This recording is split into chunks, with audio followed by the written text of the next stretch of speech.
أعوذ بالله من الشيطان الرجيم بسم الله الرحمن الرحيم السلام عليكم ورحمة الله وبركاته رب اشرح لي صدري ويسر لي أمري واحلل عقدة من لساني يفقهوا قولي ربي زدني علما ربي زدني علما ربي زدني علما சதுகுருனி அது குறிக்கும் நீங்கள் என்னை நினைவு கூறுங்கள் நான் உங்களை நினைவு கூறுகின்றேன் அப்படிங்கிற அல்லாஹுடைய வாக்குறுதியோட இன்ஷா அல்லாஹ் இன்றைய அமர்வை துவங்குவோம்.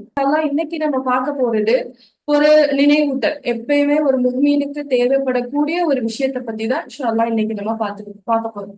தெரிஞ்ச விஷயமா கூட இதுல இருக்கலாம் நீங்க கேக்குறது, ஏன்னா ஏற்கனவே தெரிஞ்சதை பத்தி பேசுறாங்களே அப்படி இல்லாம எத்தனை தடவை கேட்டாலும் மறக்கிறது மனிதனுடைய இயல்பு தானே. ஆதமுடைய மகன்களுடைய இயல்பு என்னவா அல்லாஹ் சொல்றா, மறந்து போறது.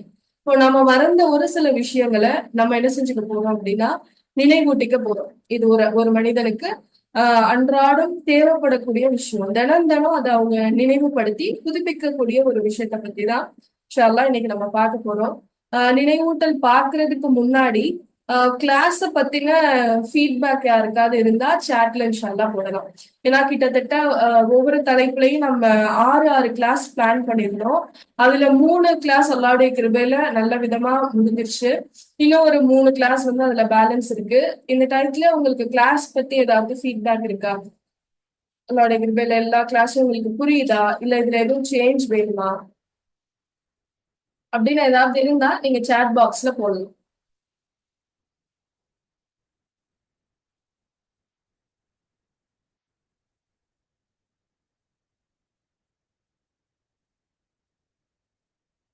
எந்த ஃபீட்பேக்கும் இல்லையா?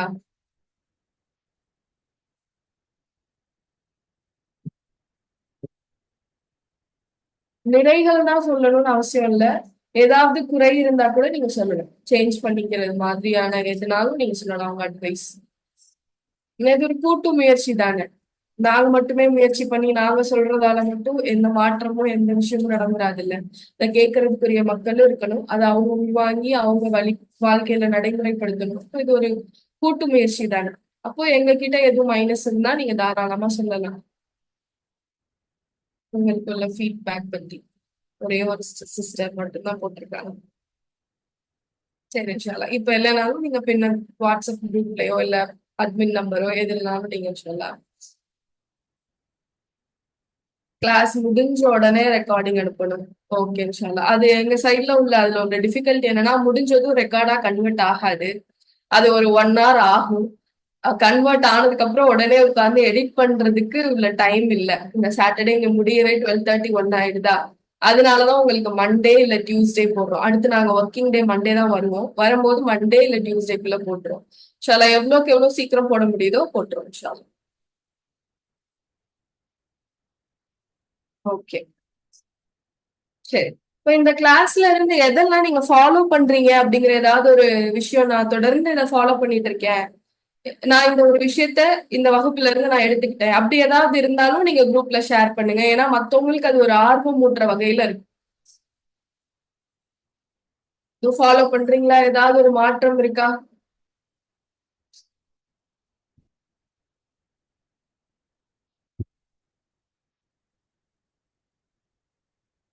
நான் பின்பற்றுறேன், இல்ல இனிமே இதை ஃபாலோ பண்ணணும்னு நினைக்கிறேன் அப்படிங்கிற ஏதாவது ஒரு விஷயம்.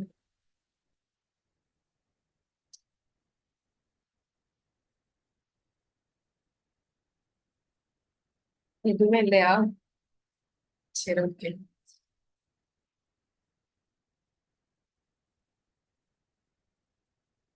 ஃபாலோ பண்றீங்க அல்ஹம்துலில்லாஹ். செல்ஃப் அனலைஸ் பண்றது, அது மத்தவங்களுக்கு எடுத்து சொல்றது மார்க்கத்தை. ஓகே அல்ஹம்துலில்லாஹ். ஓகே ஃபாலோ பண்றீங்க. ஓகே. அப்ப ஏதோ சின்னதோ பெருசோ ஏதோ ஒரு விஷயத்த நம்ம இந்த வகுப்புல இருந்து அப்ப என்ன செய்யறோம், எடுத்து அதை பின்பற்றிட்டு இருக்கு. இன்னைக்கு நான் ஒரு தலைப்புல வந்து ஒரு நினைவூட்டலா சும்மா ஒரு கான்வர்சேஷன் மாதிரி இங்க நான் பகிர்ந்துக்க போறது என்ன அப்படின்னா, இந்த வகுப்புல இருந்து நான் ஒரு எதிர்பார்ப்பு வைக்கிறேன். இவங்களுக்கு எல்லாம் இந்த ஒரு விஷயம் கிடைச்சிருந்தா தக்குவா அதிகமாயிருக்கு மாஷா அல்லாஹ்.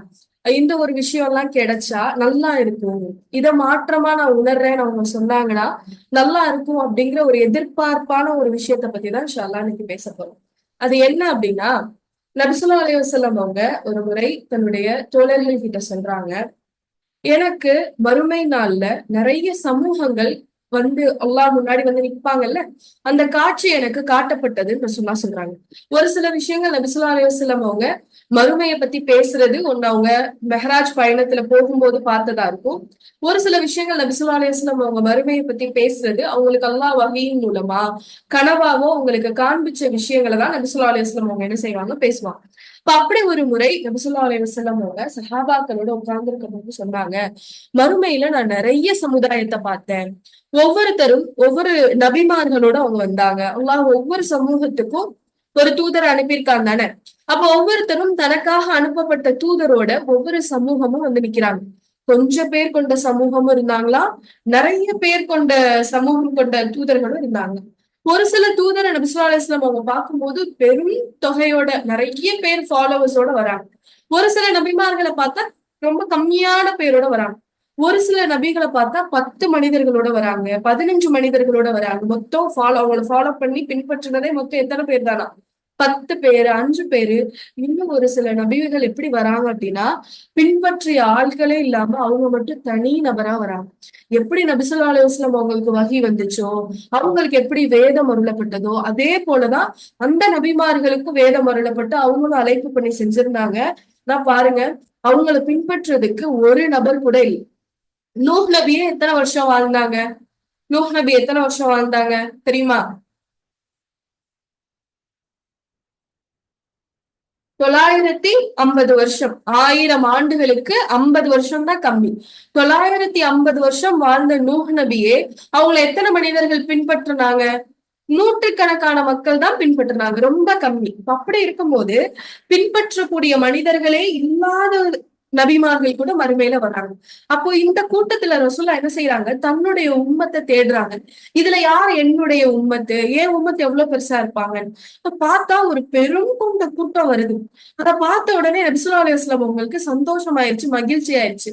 இதுதான் நம்மளோட உம்மத்து, இவங்கதான் நம்மளை பின்பற்றி வாழ்ந்தவங்க. நம்ம மரணிச்ச பின்பு கூட நம்ம செய்திகளை கேட்டு நம்மளை பார்க்காமலே நம்மளை பின்பற்றிய என்னுடைய உம்மத்து இதுதான் ரசூலுல்லாஹ்க்கு மகிழ்ச்சி ஆகி ஜிப்ரீல் அலைஹிஸ்ஸலாம் கிட்ட கேக்குறாங்க, இவங்க யாரு, இவங்க என்னுடைய உம்மத்து தானே அப்படின்னு கேக்குறாங்க. இப்ப கேட்ட உடனே ஜிப்ரீல் அலைஹிஸ்ஸலாம் சொல்றாங்க, இல்ல இது வந்து மூசா அலைஹிஸ்ஸலாம் அவங்களுடைய உம்மத்துன்னு சொல்லிடுறாங்க.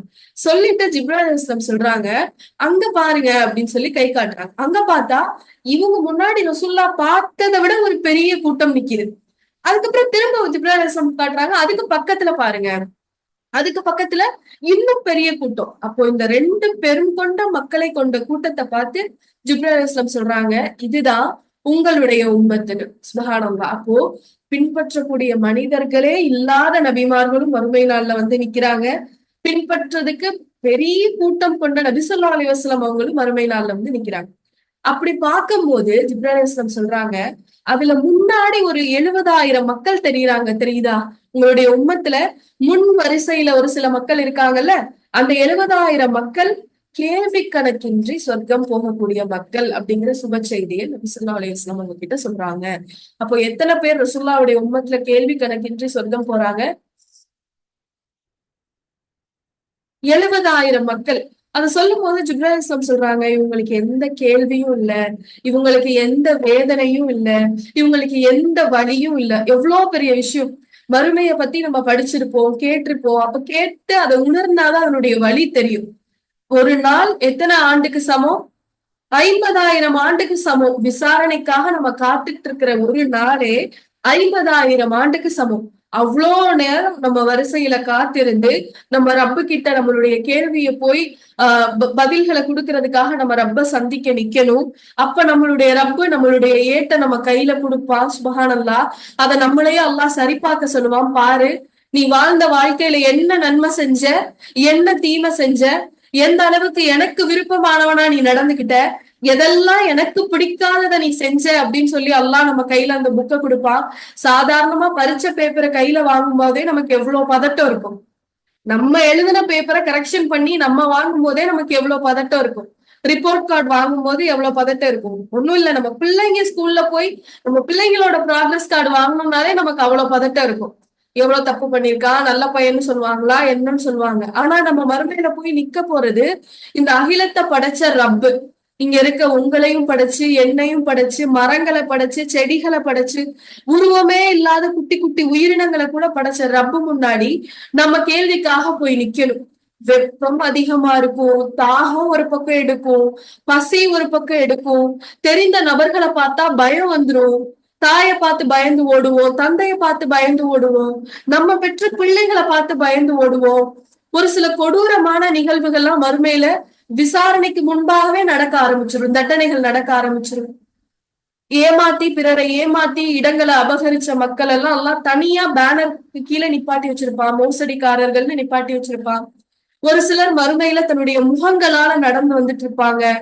கூர்மையான நகங்களை வச்சு ஒரு சிலர் தங்களை தாங்களே கீறிட்டு இருப்பாங்க. அல்லாஹ் சபிக்கப்பட்ட பைத்தியக்காரர்களா ஒரு சில மக்கள் மறுமையில எந்திரிச்சு வருவாங்க.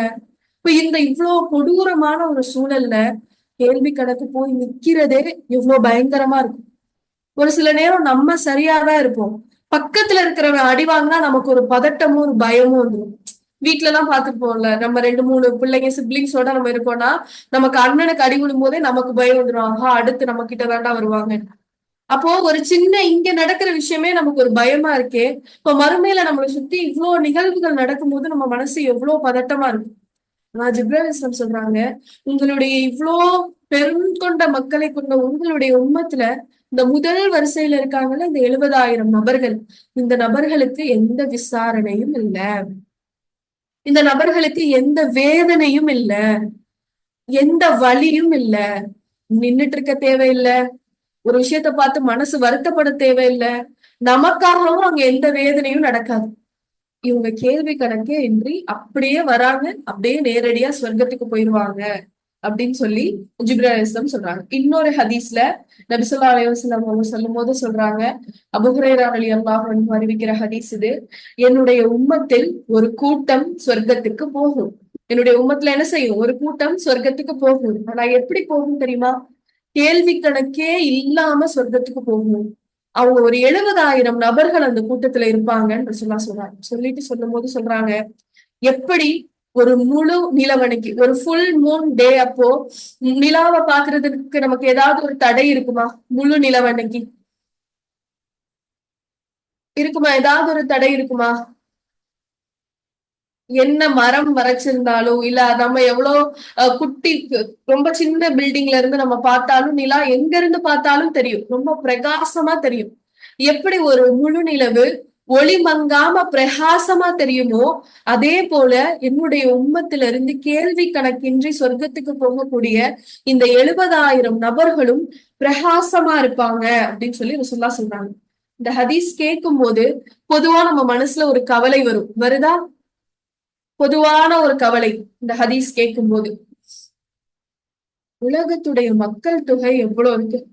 இப்ப மட்டுமே உலகத்துல வாழக்கூடிய முஸ்லிம்களுடைய தொகை பில்லியன் கணக்குல போயிட்டு இருக்கு. அப்படி இருக்கும்போது நபி ஸல்லல்லாஹு அலைஹி வஸல்லம் அவங்க வாழ்ந்ததுல இருந்து உலகம் முடிகிற நாள் வரைக்கும் அப்ப எத்தனை பில்லியன் மக்கள் தோன்றுவாங்க?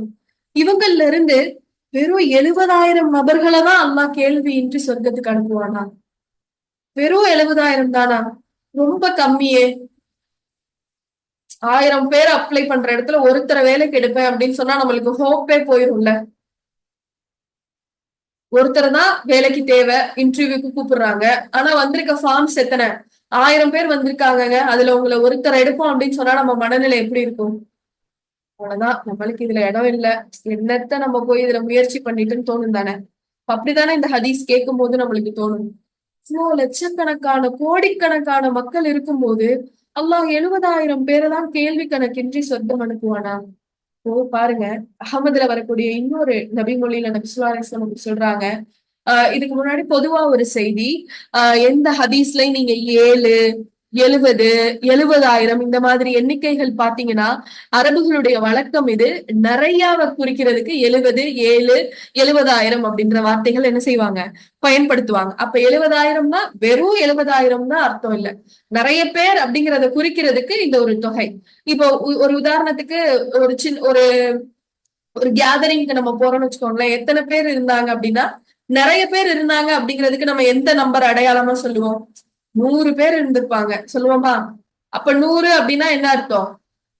200 இருந்தாலும் 100னா அது நிறைய பேர் இருக்கிறதுக்கு நம்ம குறிக்கிற ஒரு வார்த்தை. அதே போலதான் அரபுகள் இந்த 7, 70, 70,000 தான் பயன்படுத்துவாங்க.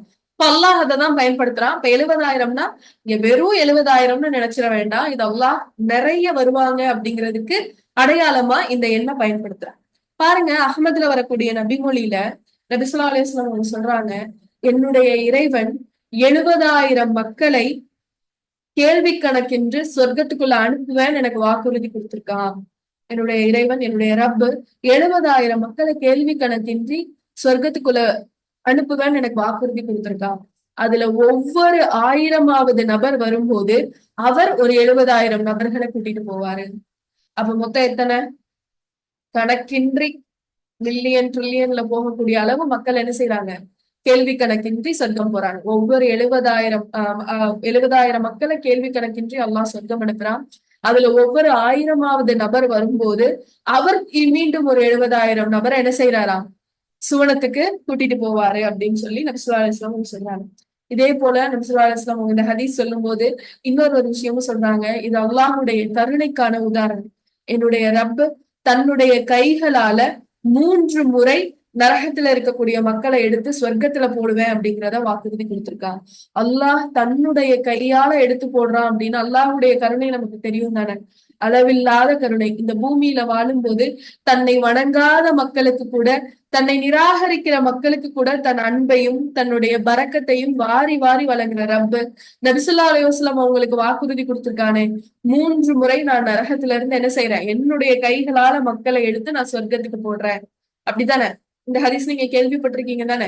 நபி ஸல்லல்லாஹு அலைஹி வஸல்லம் அவங்க பரிந்துரை செய்வாங்க. ஒவ்வொரு பரிந்துரையின் போதும் அல்லாஹ் ஒரு சில மனிதர்களை நரகத்துல இருந்து விடுவிச்சு சொர்க்கத்துக்கு அனுப்புவான். சரி, அப்ப பாருங்க, ரசூலுல்லாஹ்வுடைய உம்மத்துல 70,000 பேர் கேள்வி கணக்கின்றி சொர்க்கத்துக்கு போவாங்க அப்படிங்கிற செய்திய ரசூலுல்லாஹ் சஹாபாக்கள் கிட்ட சொல்லிட்டு இருக்காங்க. சொல்லிட்டு இருக்கும் போதே நபி ஸல்லல்லாஹு அலைஹி வஸல்லம் அவங்க இதை சொல்லி முடிச்சுட்டு ரசூலுல்லாஹ் தன்னுடைய வீட்டுக்கு போயிடுறாங்க. 70,000 பேர் போவாங்க அப்படின்னு சொல்லிட்டு போயிடுறாங்க. இப்ப போன உடனே இங்க என்ன நடக்குதுன்னா, சஹாபாக்களுக்குள்ள ஒரே உரையாடல் நடக்குது. அந்த 70,000 பேர் யாரா இருக்கும் தெரியுமா? உங்களை யாருக்கா தெரியுமா? 70,000 பேர் கேள்வி கணக்கின்றி சொர்க்கத்துக்கு போகக்கூடிய அவங்க யாருன்னு? இப்ப சஹாபாக்களும் பேசிக்கிறாங்க. 70,000 பேர் யாரு? கேள்வியே இல்லாம சொர்க்கத்துக்கு போவாங்களா? அந்த கிருபை நமக்கு கிடைக்கணுமேன்ற ஒரு ஆர்வத்துல அவங்களுக்குள்ள பேசிக்கிறாங்க. அப்ப அதுல ஒரு சில பிரிவினர் சொல்றாங்க, கண்டிப்பா அந்த 70,000 பேரும் நபி ஸல்லல்லாஹு அலைஹி வஸல்லம் அவங்களுடைய தோழர்களா தான் இருப்பாங்க. ஏன்னா ரசூலுல்லாஹ்வுடைய இன்பம், துன்பம் எல்லாத்துலயும் பங்கெடுத்திருக்காங்க. இஸ்லாத்துடைய வளர்ச்சிக்கு முக்கியமான காரணமா இருந்திருக்காங்க. போர்கள்ல இருந்திருக்காங்க. தங்களுடைய பொருள், உயிர்னு எல்லாத்தையும் அல்லாஹ்வுடைய பாதையில தியாகம் செஞ்ச சஹாபாக்களா தான் இருக்கும். ரசூலுல்லாஹ்வுக்கு ரொம்ப நெருங்கிய தோழர்களா தான் அந்த 70,000 நபர்களும் இருப்பாங்க அப்படின்னு சொல்லி என்ன செய்யறாங்க? முடிவு பண்றாங்க. இப்ப முடிவு பண்ண உடனே அடுத்து என்ன ஆகுது அப்படின்னா, இன்னொரு பிரிவினர் சொல்றாங்க, இல்ல இல்ல, அந்த 70,000 நபர்கள் யார் தெரியுமா? யாரெல்லாம் இணை வைப்பின் பக்கம் போகாம இருக்காங்களோ, பிறந்ததுல இருந்து யாரெல்லாம் இணை வைக்கவே இல்லையோ. ஏன்னா இப்ப அங்க நபி ஸல்லல்லாஹு அலைஹி வஸல்லம் அவங்களுடைய காலத்துல இஸ்லாத்தை ஏற்றுக்கிட்டு இருந்த எல்லா மக்களுமே ஷிர்க்ல இருந்து வந்தவங்கதான். இப்ப அவங்களுக்கு ஒரு பயம் பாருங்களேன். நம்ம கிட்ட ஒரு டிஃபெக்ட்னா நம்ம ஷிர்க் செஞ்சு இஸ்லாத்துக்கு வந்திருப்போம். அப்ப அதனால நம்மளுக்கு சொர்க்கம் போற வாய்ப்பு தடைப்பட்டுருமோ அப்படிங்கிற ஒரு எண்ணம். அப்ப அதனால அவங்க அந்த விஷயத்த பேசிட்டு இருக்காங்க. இது யார் அந்த 70,000 நபர்களா இருப்பாங்க? இதுவரைக்கும் இணை வைப்பே செய்யாத முஸ்லிமாவே பிறந்து மரணிக்கக்கூடிய மனிதர் தான் போவார் போல அப்படின்னு. அப்ப நபி ஸல்லல்லாஹு அலைஹி வஸல்லம் அவங்க இங்க ஒரே பேச்சா இருக்கும். வீட்டுக்குள்ள இருந்து வெளியில வராங்க. வெளில வந்து என்ன பேசிட்டு இருக்கீங்க? நீங்க எதை பத்தி ஆலோசனை செஞ்சுட்டு இருக்கீங்க அப்படின்னு சொல்லி கேக்குறாங்க.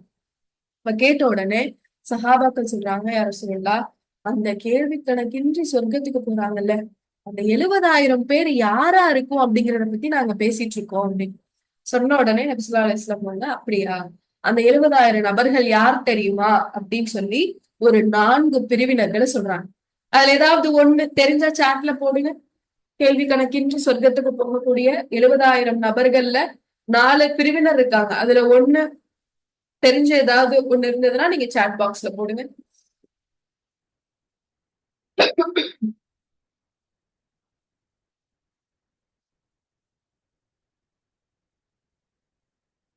இல்லையா? சரி. முதலாவதா நபி ஸல்லல்லாஹு அலைஹி வஸல்லம் அவங்க இஸ்லாத்தை முதலில் ஏற்றவர்கள், என்னை காணாமல் என் மீது அன்பு கொண்டவர்கள், ஷஹீது, ஷஹீது ஒரு லிஸ்ட் தான். அவங்களும் கேள்வி கணக்கின்றி சொர்க்கம் போறாங்க. ஆனா அவங்க இந்த 70,000 வர்றவங்க இல்ல. அவங்க கேள்வி கணக்கின்றி ஷஹீதுகள் தனியா சொர்க்கத்துக்கு போறவங்க. இந்த 70,000 பேர்ல வர்றது யாரு அப்படின்னா நன்மையில் முந்தியவர்கள். சரி பாப்போம் என்ன ரசூல்லா சொல்றாங்க. அந்த 4 பிரிவுல முதல் பிரிவு ரசூல்லா சொல்றது, அவங்க ஓதி பார்த்திருக்க மாட்டாங்க. யார்கிட்டயும் என்ன செய்ய மாட்டாங்க, நிவாரணத்துக்காக ஓதி பார்க்க சொல்லி உட்கார மாட்டாங்க. இது என்ன அப்படின்னா நம்ம நினைச்சுக்கிறோம் தவறான ஆயத் தர்கால போய் ஓதி பாக்குறது அதெல்லாம் ஹராம். அல்லாஹ் நம்மளுக்கு காட்டித்தராத ஒரு வழிமுறை. தாயத்து கட்டுறது, ஓதி ஊதி தண்ணி குடிக்கிறது, இதெல்லாம் வந்து அல்லாஹ் நமக்கு காட்டித்தராத வழிமுறை. இதெல்லாம் பிதாத்துன்னு சொல்லுவாங்க. இங்க எது சொல்றாங்கன்னா, பிறர்கிட்ட உட்கார்ந்து எனக்கு உடம்பு முடியல கொஞ்சம் ஓதி ஊதுங்க அப்படின்னு சொல்லி கூட என்ன செய்ய மாட்டாங்களாம், கேட்க மாட்டாங்களாம். அப்ப வந்து அப்போ நம்ம யார்கிட்டயும் அப்ப கேட்க கூடாதா, எனக்காக ஓதி ஊதி விடுங்கன்னு கேட்க கூடாதா அப்படின்னா கேட்கலாம், அனுமதி இருக்கு. ஆனா இவங்க எந்த அளவுக்கு தன்னுடைய தவக்குள்ள உயர்ந்தவங்களா இருப்பாங்கன்னா, அல்லாஹ் ஒருவனே எனக்கு போதுமானவன், வேற யாரும் எனக்கு என்ன செய்ய தேவையில்லை, எனக்காக இறைவன் கிட்ட பரிந்துரை செய்ய தேவையில்லை. நான் எனக்கு என்னுடைய ரப்புக்கும் உள்ள உறவு அவ்வளவு ஸ்ட்ராங் ஆனது. என் ரப்பு எப்பயும் என்னை கைவிட மாட்டான் அப்படிங்கிற அந்த உறுதியான எண்ணத்தினால பிறரிடம் ஓதி பார்க்காத மனிதர்களா அவங்க இருப்பாங்க. ரெண்டாவது, நெருப்பை பயன்படுத்தி மருத்துவம் செய்யாத மனிதர்கள். முன்னாடி காலங்கள்ல நெருப்பதான் என்ன செய்வாங்க, ஒரு சில நோய்களுக்கு மருந்தா பயன்படுத்துவாங்க. இப்ப எங்கேயாவது நாய் கடிச்சிட்டா கூட முன்னாடி எல்லாம் அங்க என்ன செய்வாங்க, அந்த இடத்துல சூடு வைப்பாங்க. டைபாய்டு முன்னாடி இருக்கிற காலத்துல ஒரு சூடு வைப்பாங்க. காய்ச்சல் ரொம்ப விடாம இருந்தது, குளிரா இருந்ததுன்னா அப்ப என்ன செய்வாங்களாம், நெருப்பு வச்சு சூடு வைப்பாங்கன்னா உடம்புல அந்த உஷ்ணம் ஏறுறதுக்கு. அப்ப இந்த மாதிரி நெருப்ப வந்து ஒரு நிவாரணமா பயன்படுத்தாத மனிதர்களா அவங்க இருந்திருப்பாங்க. ரெண்டாவது. மூணாவது யார் அப்படின்னா, அவங்க எந்த கெட்ட சகுனங்களையும் பின்பற்றாத மனிதர்களா இருப்பாங்க. நபி ஸல்லல்லாஹு அலைஹி வஸல்லம் அவங்களுடைய காலத்துல இந்த சகுனம் அதிகமா பின்பற்றுனாங்க. இன்னைக்கு நம்மளும் பின்பற்றுறோம் தானே சகுனம். வெளியில போற நேரத்துல கரண்ட் போயிடுச்சு, வெளியே போகிற நேரத்திலயா கையில இருந்து பாத்திரம் கீழே விழுகணும், என்ன மாதிரி ஒரு நல்ல விஷயத்துக்கு கிளம்பும் போதுதான் இங்க எல்லாம் தப்பு தப்பா நடக்குது, எல்லாம் கீழே விழுகுது, எதையும் நான் உருப்படியா செய்ய முடியல. இப்ப போய் கிளாக் நின்றுச்சு, இப்ப போய் ஒரு பூனை குறுக்க போயிருச்சு, பிடிக்காதவங்களை பார்த்துட்டு வெளியில போறேன் என்ன ஆக போதோ. இது எல்லாமே நம்ம பாக்குற இன்னைக்கு மாடர்னான சகுனங்கள். நபி ஸல்லல்லாஹு அலைஹி வஸல்லம் அவங்களுடைய காலத்துல எப்படி பார்த்தாங்க, பறவைகள் எல்லாம் பறக்க விட்டு பார்த்தாங்க. பறவை வந்து ஒரு அவங்க நினைக்கிற திசையில பறவை பறந்து போச்சு அப்படின்னா அது நல்ல சகுனம், வேற திசையில பறந்து போச்சுன்னா அது கெட்ட சகுனம். இந்த மாதிரி என்ன செஞ்சாங்க, சகுனங்களை பின்பற்றிட்டு இருந்தாங்க. அப்போ ரசூலுல்லாஹ் சொல்றாங்க, யாரெல்லாம் சகுனங்களை பின்பற்றலையோ அந்த மனிதர்கள் தான் என்ன செய்வாங்க, சொர்க்கத்துல கேள்வி கணக்கின்றி உள்ள நுழையிறவங்களா இருப்பாங்க அப்படின்னு சொல்லி நபி ஸல்லல்லாஹு அலைஹி வஸல்லம் சொல்றாங்க. நாலாவதா ஒரு விஷயம், கேள்வி கணக்கின்றி சொர்க்கத்துல நுழையக்கூடிய மனிதர்கள் யார் அப்படின்னா, எப்போதும் தன்னுடைய இறைவனையே சார்ந்து வாழக்கூடிய மனிதர்கள். தவக்குல் அதிகமாக இருக்கக்கூடிய மனிதர்கள் கேள்வி கணக்கின்றி சொர்க்கம் போவாங்க. முழுக்க தன்னுடைய இறைவனையே சார்ந்து இருக்கக்கூடிய மனிதர்கள். இப்போ இந்த 4 கேட்டகரி தான் கேள்வி கணக்கின்றி சொர்க்கத்துக்கு போகக்கூடிய ரசூலுல்லாஹ்வுடைய உம்மத்துல முதல் வரிசையில நிக்க போற 70,000 நபர்கள். இதுல எந்த ஒரு விஷயத்த பத்தி இன்னைக்கு நம்ம பேச போறோம் அப்படின்னா, அல்லாஹுவை சார்ந்து இருக்கக்கூடிய தன்மை. அல்லாஹுவை சார்ந்து இருக்கக்கூடிய தன்மையால நம்ம சொர்க்கம் போறோம். வீடியோ ஆஃப் பண்ணிக்கோங்க, அது வீடியோ ஆன் பண்ணி. முதல் விஷயம் ரிப்பீட் 1 and 2 ரிப்பீட் பண்றேன். முதல் விஷயம் என்ன அப்படின்னா, அவங்க பிறரிடம் நிவாரணத்திற்காக ஓதி பார்க்க மாட்டாங்க. எனக்கு ஓதுங்க, எனக்கு ஓதி ஊதி விடுங்க அப்படின்னு சொல்லி கேட்க மாட்டாங்க. ரெண்டாவது, நெருப்பை கொண்டு அவங்க எந்த நிவாரணமும் செஞ்சுக்க மாட்டாங்க. மூணாவது, சகுனங்களை பின்பற்ற மாட்டாங்க. நாலாவது, முழுமையாக அல்லாஹ்வை மட்டுமே சார்ந்திருப்பார்கள் அப்படின்னு சொல்றாங்க. இத சொன்ன உடனே அந்த சபையில இருந்த உகாஷா அப்படிங்கிற ஒரு நபித்தோழர் என்ன செய்யறாங்க, உடனே உயர்ந்து எழுந்து நின்று, ரசூலுல்லாஹ், இந்த கூட்டத்துல ஒருவனாக நான் இருக்கணும்னு அல்லாஹ் கிட்ட நீங்க எனக்காக துவா செய்றீங்களா அப்படின்னு சொன்ன உடனே நபி ஸல்லல்லாஹு அலைஹி வஸல்லம் சொல்றாங்க, நிச்சயமா நீங்களும் அந்த கூட்டத்துல ஒருவர் தான் அப்படின்னு சொல்றாங்க. அதாவது நான் உங்களுக்காக பிரார்த்தனை செய்யறேன், நீங்களும் அந்த கூட்டத்துல ஒரு நபர் தான் சொல்லிடுறாங்க. சொன்ன உடனே இன்னொரு மனிதர் எந்திரிச்சு கேட்கிறாரு, யார் ரசூலுல்லாஹ், எனக்காகவும் துவா செய்யுங்களேன். அப்ப ரசூலுல்லாஹ் சிரிச்சுட்டே சொல்றாங்க, உக்காஷா உங்களை முந்தி விட்டார், அவருக்குதான் அந்த வாய்ப்பு, அவருக்குதான் கேள்வி கணக்கு இல்லாம சொர்க்கம் போற அந்த கூட்டத்துல இருக்கிற வாய்ப்பு அப்படின்னு சொல்லி. இப்ப நம்ம நபி ஸல்லல்லாஹு அலைஹி வஸல்லம் அவங்கள பாக்கல, நம்மளுக்கு இந்த வாய்ப்பு ரசூல்லா கிட்ட கேட்டு பெற்றுக்க முடியல. அப்ப நம்ம என்ன செய்யலாம்? இந்த நான்கையும் நம்ம பின்பற்றுவதன் மூலமா நம்மளும் அந்த 70,000 மனிதர்கள்ல ஒருத்தரா மாறலாம். அதுல முக்கியமா நம்ம இன்னைக்கு பார்க்க போறது தவக்குல் அப்படிங்கிற விஷயத்த நம்ம எந்த அளவு பின்பற்றுறோம், அதை எப்படி பின்பற்றணும் அப்படிங்கறதுதான் இன்ஷா அல்லாஹ் பார்க்க போறோம். புரியுதுங்களா? இது வரைக்கும் சொன்ன விஷயம் புரியுதா? ஓகே, அல்ஹம்துலில்லாஹ். இந்த தவக்கல் தான் ஒரு மனிதன் செய்யக்கூடிய உச்சகட்டமான இபாதத். அல்லாஹ்வுக்கு ரொம்ப பிடிச்ச இபாதத் எதுவா இருக்கும்? என்னைக்காவது யோசிச்சு பார்த்திருக்கீங்களா? ஹஜ் போயிட்டா அதுதான் ஒரு இறை நம்பிக்கையாளர் செய்யற இறுதி கட்ட இபாதத்தா? அல்லாஹ்ட்ட ரொம்ப உயர்வான இபாதத்தா? இல்ல தஹஜ்ஜுத் நான் தொழுதுட்டே இருக்கேன் அதுதான் அல்லாஹ் கிட்ட உயர்வான இபாதத்தா? நான் சுன்னத்தான நோன்புகள்லாம் வைக்கிறேன் அதுவா? இல்ல அல்லாஹ்வை நான் நினைவு திக்ரு நான் எப்பயுமே திக்ர் தஸ்பீஹ் பண்ணி வச்சு திக்ர் செஞ்சுட்டே இருப்பேங்க, இது அல்லாஹ் கிட்ட உயர்ந்த இபாதத்தா? எது அல்லாஹுடைய பார்வையில் உயர்ந்த இபாதத்? அல்லாஹ்வை பொறுத்த வரைக்கும் அவனை சார்ந்த மக்கள் இருக்கிறதுதான் உயர்வான இபாதத். யார்கிட்ட தவக்கல் நிரம்பி வழியுதோ அதுதான் உயர்வான இபாதத். இது கைகளால செய்யற பொருளால செய்யற இபாதத் இல்ல, நம்மளுடைய உள்ளத்தால செய்யற இபாதத். ஒருத்தருடைய மனசுக்குள்ள தவக்கல் வந்துருச்சுன்னு வச்சுக்கோங்க, அவர் மனசை விட்டு மீதி எல்லா விஷயங்களும் வெளியில போயிடும். கவலை வெளியில போயிரும், துன்பம் வெளியில போயிரும், பாவமான எண்ணம் வெளியில போயிரும், கண்ணீர் போயிரும். முழுசா இப்ப இவர் யார சார்ந்திருக்க ஆரம்பிச்சிருவாரு? அல்லாஹுவை சார்ந்திருக்க ஆரம்பிச்சிருவாரு. இப்போ அல்லாஹ்க்கு ரொம்ப பிடித்தமான இபாதத், அல்லாஹுடைய பார்வையில ரொம்ப விலை உயர்ந்த தெரியக்கூடிய ஒரு இபாதத்தான தவக்கல் பத்தி தான் இன்ஷா அல்லாஹ் நம்ம பார்க்க போறோம். தவக்கல்னா என்ன? நீங்க என்ன புரிஞ்சு வச்சிருக்கீங்க? தவக்கல்னா அல்லாஹுவை சார்ந்து இருப்பது அப்படின்னா என்ன? உங்களுடைய புரிதல் என்ன? அல்லாஹ் மீது பொறுப்பு சாட்டுதல். வேற எது தவக்கல் நினைக்கிறீங்க?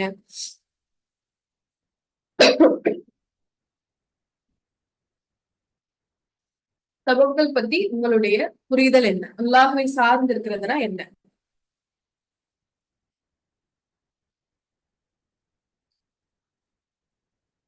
அல்லாஹ் கிட்ட பொறுப்பு, அல்லாஹ் மீது நம்பிக்கை. ஓகே, சரி பாருங்க. தவக்கல் பத்தி ஒரு சில அறிஞர்கள் எல்லாவற்றுக்கும் அல்லாஹ்வை சார்ந்திருப்பது ஓகே. அப்போ தவக்கல் பத்தி ஒரு சில அறிஞர்கள் ஒரு சில விளக்கங்கள் கொடுக்குறாங்க. அததான் இன்ஷா அல்லாஹ் இப்ப நம்ம வந்து என்ன செய்ய போறோம், பார்க்க போறோம். முதலாவதா இப்னு ரஜப் ஹம்பலி அப்படிங்கிற ஒரு இமாம் வந்து ஒரு விளக்கம் கொடுக்குறாங்க. தவக்கல் என்பது முழுமையாக ஒருவருடைய உள்ளத்தை அல்லாஹ்வின் பக்கம் சார்த்தி விடுவது. முழுமையா தன்னுடைய உள்ளத்தை யார்கிட்ட கொடுத்துறது? அல்லாஹ் கிட்ட கொடுத்துறது. அப்பனா உள்ளத்தை அல்லாஹ் கிட்ட கொடுக்கறதுன்னா என்ன அர்த்தம்? அல்லாவை எடுத்துக்கோன்னு சொல்லி கொடுக்கறதா? உள்ளத்தை அல்லாஹ் கிட்ட கொடுக்கறதுன்னா என்ன அர்த்தம்?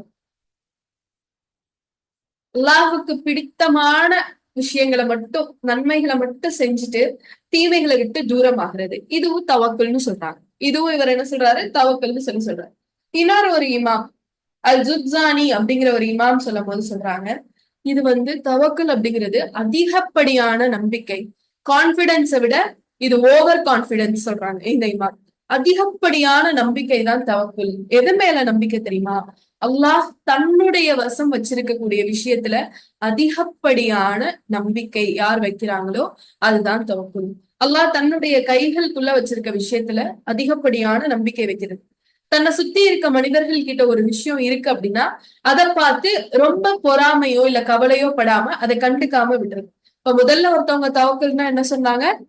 நம்மளுடைய இதயத்தை முழுமையா அல்லாஹ் கிட்ட சமர்ப்பிக்கிறது, நன்மைகளை மட்டும் எடுத்துக்கிட்டு தீமைகளை விட்டுறது, அல்லாஹ் நமக்கு கொடுக்கக்கூடிய நன்மைகள்ல மட்டும் ஆதரவு வச்சு இன்னும் அல்லாஹ் மேல நம்பிக்கை வைக்கிறது தவக்குல்னு ஒரு இமாம் சொன்னாங்க.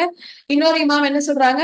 தவக்குல் அப்படிங்கிறது ஒரு கான்பிடன்ஸ், நம்பிக்கை, அதிகப்படியான நம்பிக்கை. யார் மேல அந்த நம்பிக்கை? அல்லாஹ் தன்வசம் வைத்துள்ள திட்டங்களின் மீதுள்ள நம்பிக்கை. இந்த நம்பிக்கை இருக்கும், பிளஸ் அவருக்கு என்னவும் இருக்குமா? தனக்கு இல்லாத ஒரு விஷயம் இன்னொருத்தர் கிட்ட இருந்துச்சு அப்படின்னா அதை பார்த்து இவருக்கு எந்த கவலையும் இருக்காது. இதை சொல்லும் போது அழகா சொல்றாங்க, ஆட்சிகளை கையில வச்சிருக்கக்கூடிய ரப்ப அதிகமா நம்புறதுக்கு பேருதான் தவக்குல். இம்மையும் இருக்கு, மறுமையும் இருக்கு, சொர்க்கமும் அவன்கிட்டதான் இருக்கு, நரகமும் அவன்கிட்டதான் இருக்கு. இங்க இருக்கக்கூடிய ஒவ்வொரு பொருளுடைய உயிரும் அவனுடைய கையில இருக்கு. அப்படிப்பட்ட ரப்பு, அவனை நான் சார்ந்து இருக்கேன் அப்படிங்கிற நம்பிக்கை, எனக்கு எதுவும் தவறா நடந்துராது, எனக்கு என்ன தேவையோ அதுதான் என்னுடைய ரப்பு கொடுப்பான் அப்படிங்கிற அந்த அதீத நம்பிக்கை தான் தவக்குல்னு சொல்றாங்க. இன்னும் பாருங்க, எனக்கு என் மேல் இருக்கும் கருணையை விட உலகத்துல யாருக்கு நம்ம மேல அதிக கருணை இருக்கும்னா நமக்கு தான் ஃபர்ஸ்ட் இருக்கும். அப்படிதானே? நம்மளுடைய நிலைய நினைச்சு யார் அதிகம் கவலைப்படுவாங்க? மத்தவங்க கவலைப்படுறதை விட யார் கவலைப்படுவோம்? நம்ம தான் கவலைப்படுவோம். நம்ம தான் ஆத்மார்த்தமான ஒரு கவலை கொள்வோம், உண்மையான ஒரு கவலை கொள்வோம். எனக்கு இப்படி ஆயிடுச்சு, என் நிலைமை இப்படி இருக்கே அப்படிங்கிற கவலை. அப்ப சொல்லும் போது சொல்றாங்க, தவக்கல் உள்ள மனிதர்களுடைய வார்த்தை எப்படி இருக்கும், அவங்களோட கான்பிடன்ஸ்க்குரிய உதாரணம் பாருங்களேன்.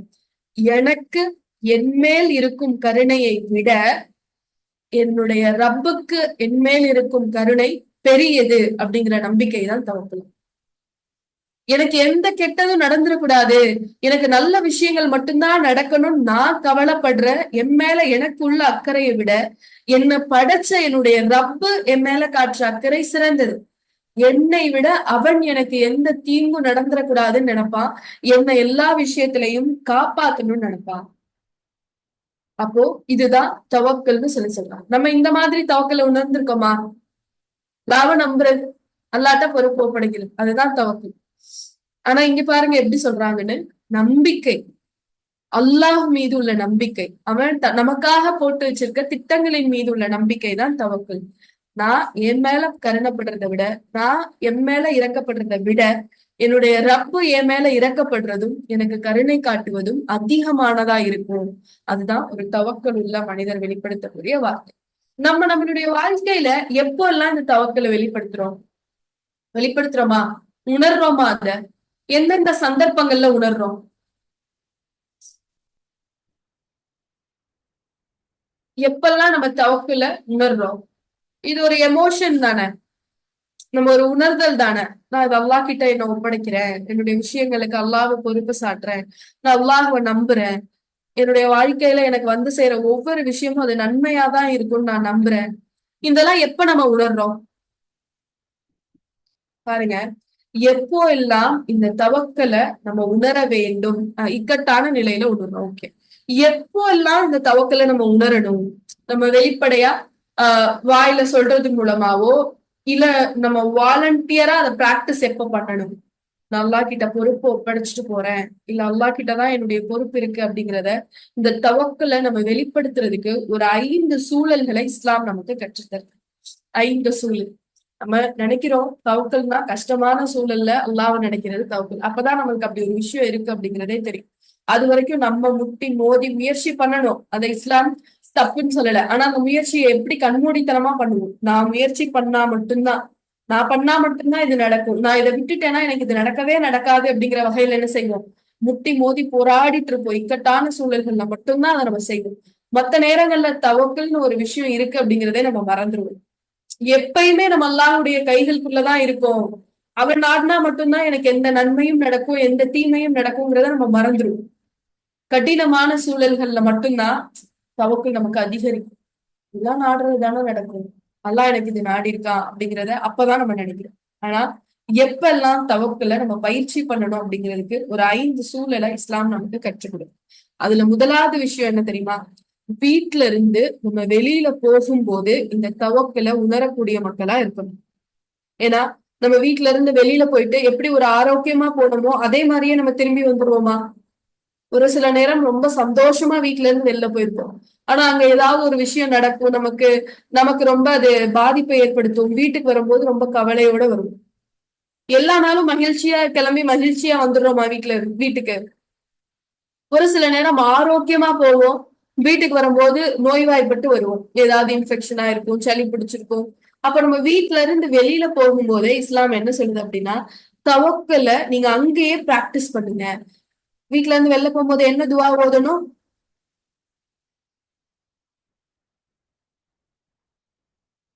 என்ன துவா ஓதுறோம்? பிஸ்மில்லா தவக்கல்து அலல்லா லா ஹவ்ல வலா குவத்த இல்லா பில்லா. அல்லாஹுடைய பெயரால நான் வெளியேறுகிறேன். தவக்கல்து அலல்லா, என்னுடைய ஆதரவன் அல்லாஹ் கிட்ட வைக்கிறேன், என்னுடைய பொறுப்பை இறைவன் கிட்ட கொடுக்கிறேன். லா ஹவ்ல வலா குவத்த இல்லா பில்லா, அவனை தவிர ஆற்றல் உரியவர் வேற யாருமே இல்ல அப்படிங்கிற ஒரு வார்த்தை சொல்லிட்டு நம்ம வீட்டுல இருந்து வெளில போறோம். அப்படி நம்ம வெளியில போறோம்னு வச்சுக்கோங்களேன், நம்மளுடைய பயணத்துடைய பொறுப்பாளர் இப்ப யாரு? அல்லாஹ். நம்ம எந்த விஷயத்துக்காக நம்ம போறோமோ அந்த விஷயத்தையே இப்ப யார் கையில கொடுத்துட்டோம்?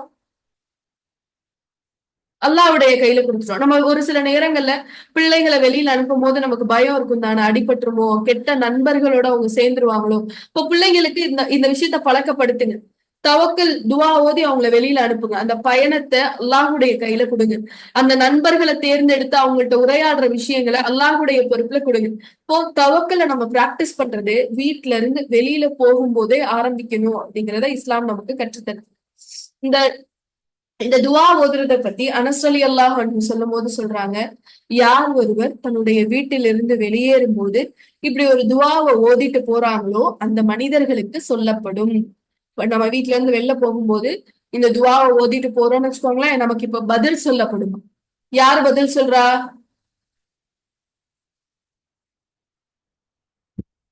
யாரு பதில் சொல்றா? அல்லாஹ் வானவர்கள் மூலமா நமக்கு ஒரு பதில் அனுப்புறான். என்ன பதில் அப்படின்னா, நீ நேர்வழி காட்டப்படுற, நீ பாதுகாக்கப்படுவ, நீ எதை இறைவனுடைய பொறுப்புல ஒப்படைச்சிட்டு போறியோ அந்த பொறுப்பு உனக்கு நிறைவேற்றி கொடுக்கப்படும் அப்படிங்கிற ஒரு வாக்குறுதி சொல்லப்படுதான். ஷைத்தான் இதை பார்த்துட்டே இருக்கான்ல, ஷைத்தான் என்ன செய்வானா, நம்ம இப்படி துவா ஓதிட்டு வீட்டுல இருந்து அல்லாஹ் மேல பொறுப்பு ஒப்படைச்சிட்டு நம்ம வெளியேறும் போது ஷைத்தான் இன்னொரு பாதையில போயிடுவான். அப்போ ஷைத்தான் ஒரு ஷைத்தான் இன்னொரு ஷைத்தான் கிட்ட பேசுமா?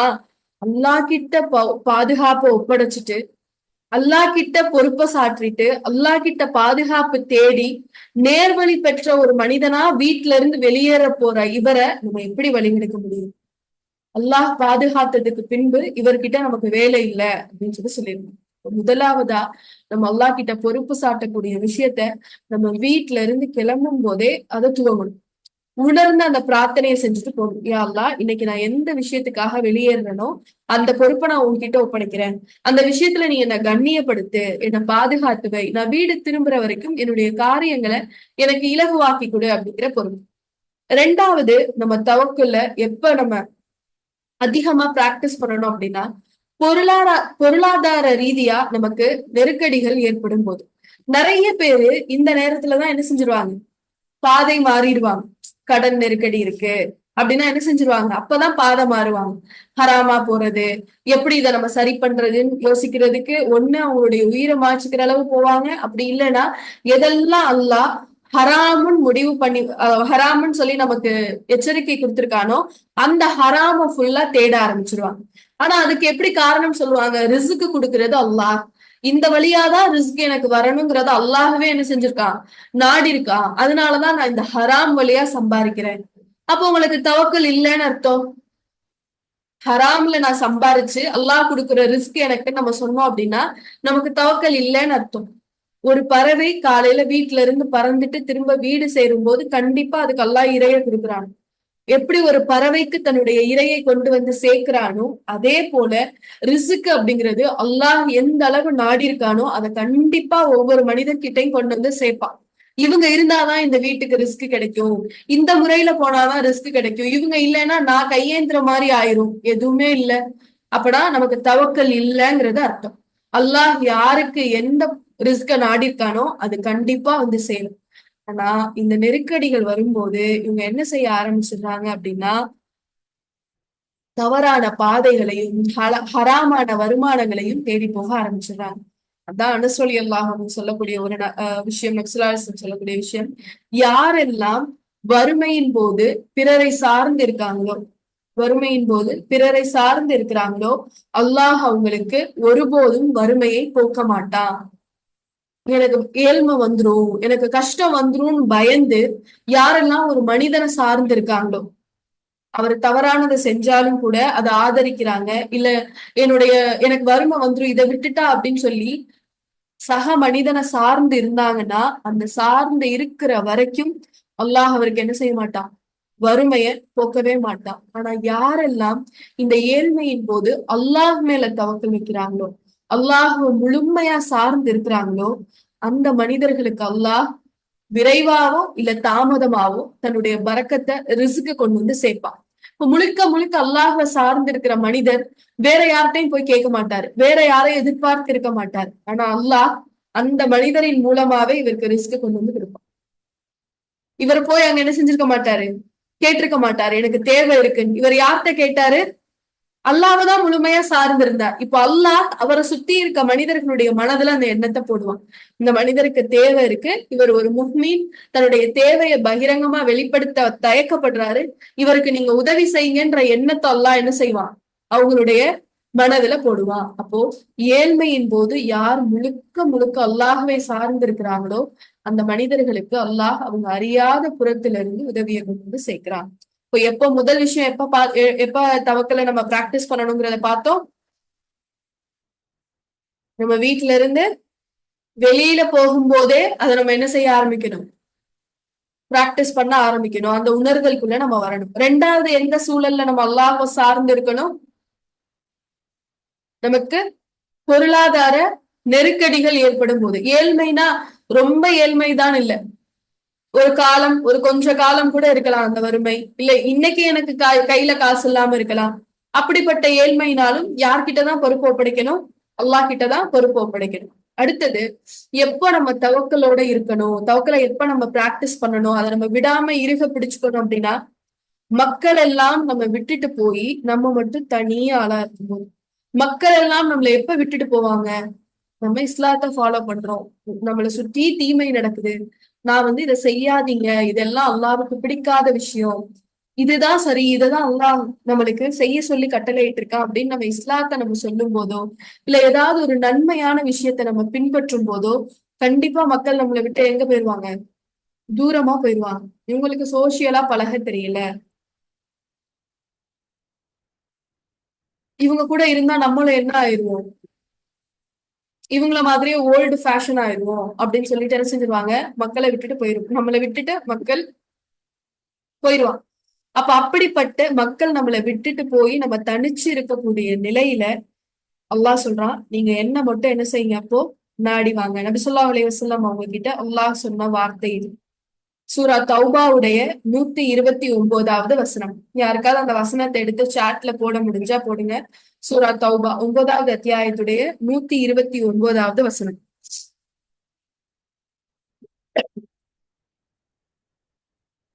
فَإِن تَوَلَّوْا فَقُلْ حَسْبِيَ اللَّهُ.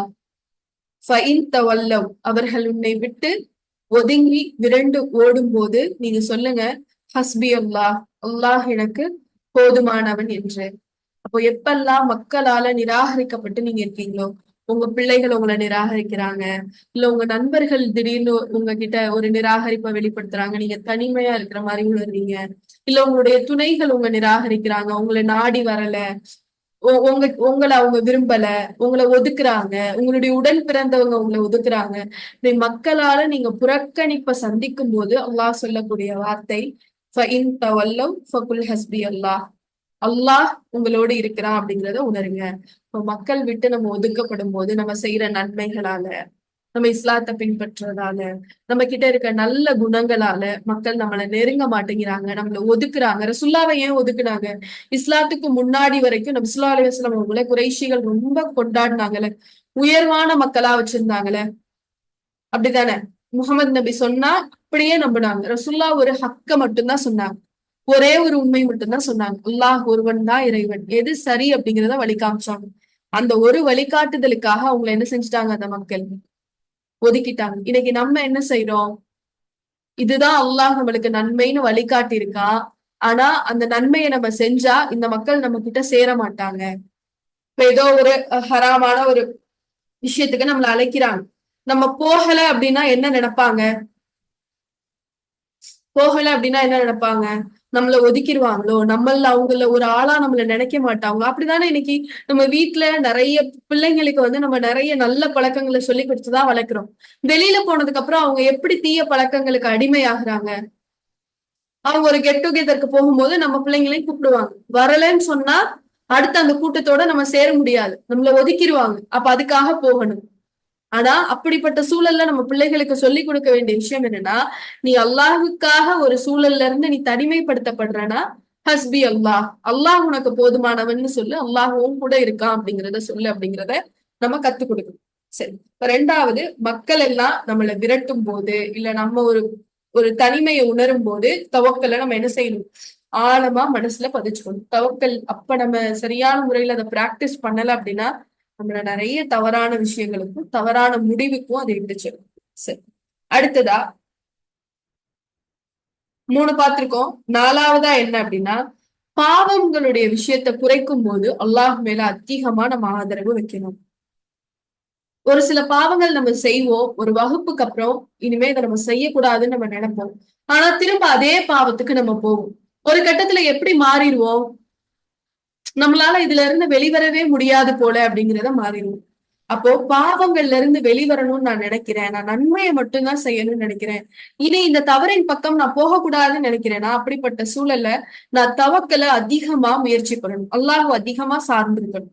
ஏன்னா அல்லாஹ் ஒரு வாக்குறுதி கொடுக்குறான்ல, யார் என்னை பின்பற்றுகிறார்களோ அவர்களை ஒரு காலும் ஷைத்தானால என்ன செய்ய முடியாது, என்ன செய்ய முடியாது, வழிகெடுக்கவே முடியாது. அப்போ இந்த ஒரு விஷயத்த நம்ம மனசுல ஆழமா பதிச்சுக்கணும். பாவங்கள்ல இருந்து நான் வெளிவரணும் அப்படின்னு நான் நினைக்கிறேன் அப்படின்னா, நான் பாவ மன்னிப்பு அல்லாஹ் கிட்ட கேட்கிறேன். அல்லாஹ் என்ன பாவங்களை மன்னிக்கிறான், என்ன அவன் வழி நடத்தணும்னு நினைச்சிட்டா மீண்டும் அல்லாஹ் என்ன கைவிட மாட்டான் அப்படிங்கிற உறுதியான நம்பிக்கை இருக்கு. 5வது விஷயம், எப்ப நம்ம தவப்புல அதிகமா பிராக்டிஸ் பண்ணணும் இல்ல அதிகமா சார்ந்து இருக்கணும் அப்படின்னா, கெட்ட செய்திகள் நம்ம கிட்ட வரும்போது. ஒரு மனிதன் இறை நம்பிக்கையாளரா இருப்பாரு, நல்லா தொழுவாரு, வணங்குவாரு, நோன்பு வைப்பாரு, ஜகாத் கொடுப்பாரு, சதக்கா செய்வாரு. ஆனா அவருக்கு ஒரு தீமை நடந்துருச்சுன்னு வச்சுக்கோங்களேன், அல்லாஹ் மேல உள்ள அந்த தவக்கல், அல்லாஹ் மேல உள்ள அந்த நல்ல எண்ணம், அல்லாஹ்வை சார்ந்து இருக்கிறது எல்லாமே சரிஞ்சிடும். எல்லாமே ஜீரோல போயிடும். அதனாலதான் இன்னைக்கு நம்ம சொல்றோம்ல, நான் கவலையில இருக்கேன், நான் ஸ்ட்ரெஸ்ல இருக்கேன், நான் டிப்ரெஷன்ல இருக்கேன். யாருக்கு ஸ்ட்ரெஸ், கவலை, டிப்ரெஷன் எல்லாம் வரும்? யாருக்கு வரும்? யார் அல்லாஹ்வை சார்ந்து வாழவில்லையோ, யாருடைய வாழ்க்கையில தவக்கல் இல்லையோ அவங்களுக்கு மட்டும்தான் கவலை எல்லாமே வரும். நபி ஸல்லல்லாஹு அலைஹி வஸல்லம் அவங்களுக்கு இல்லாத கவலையா?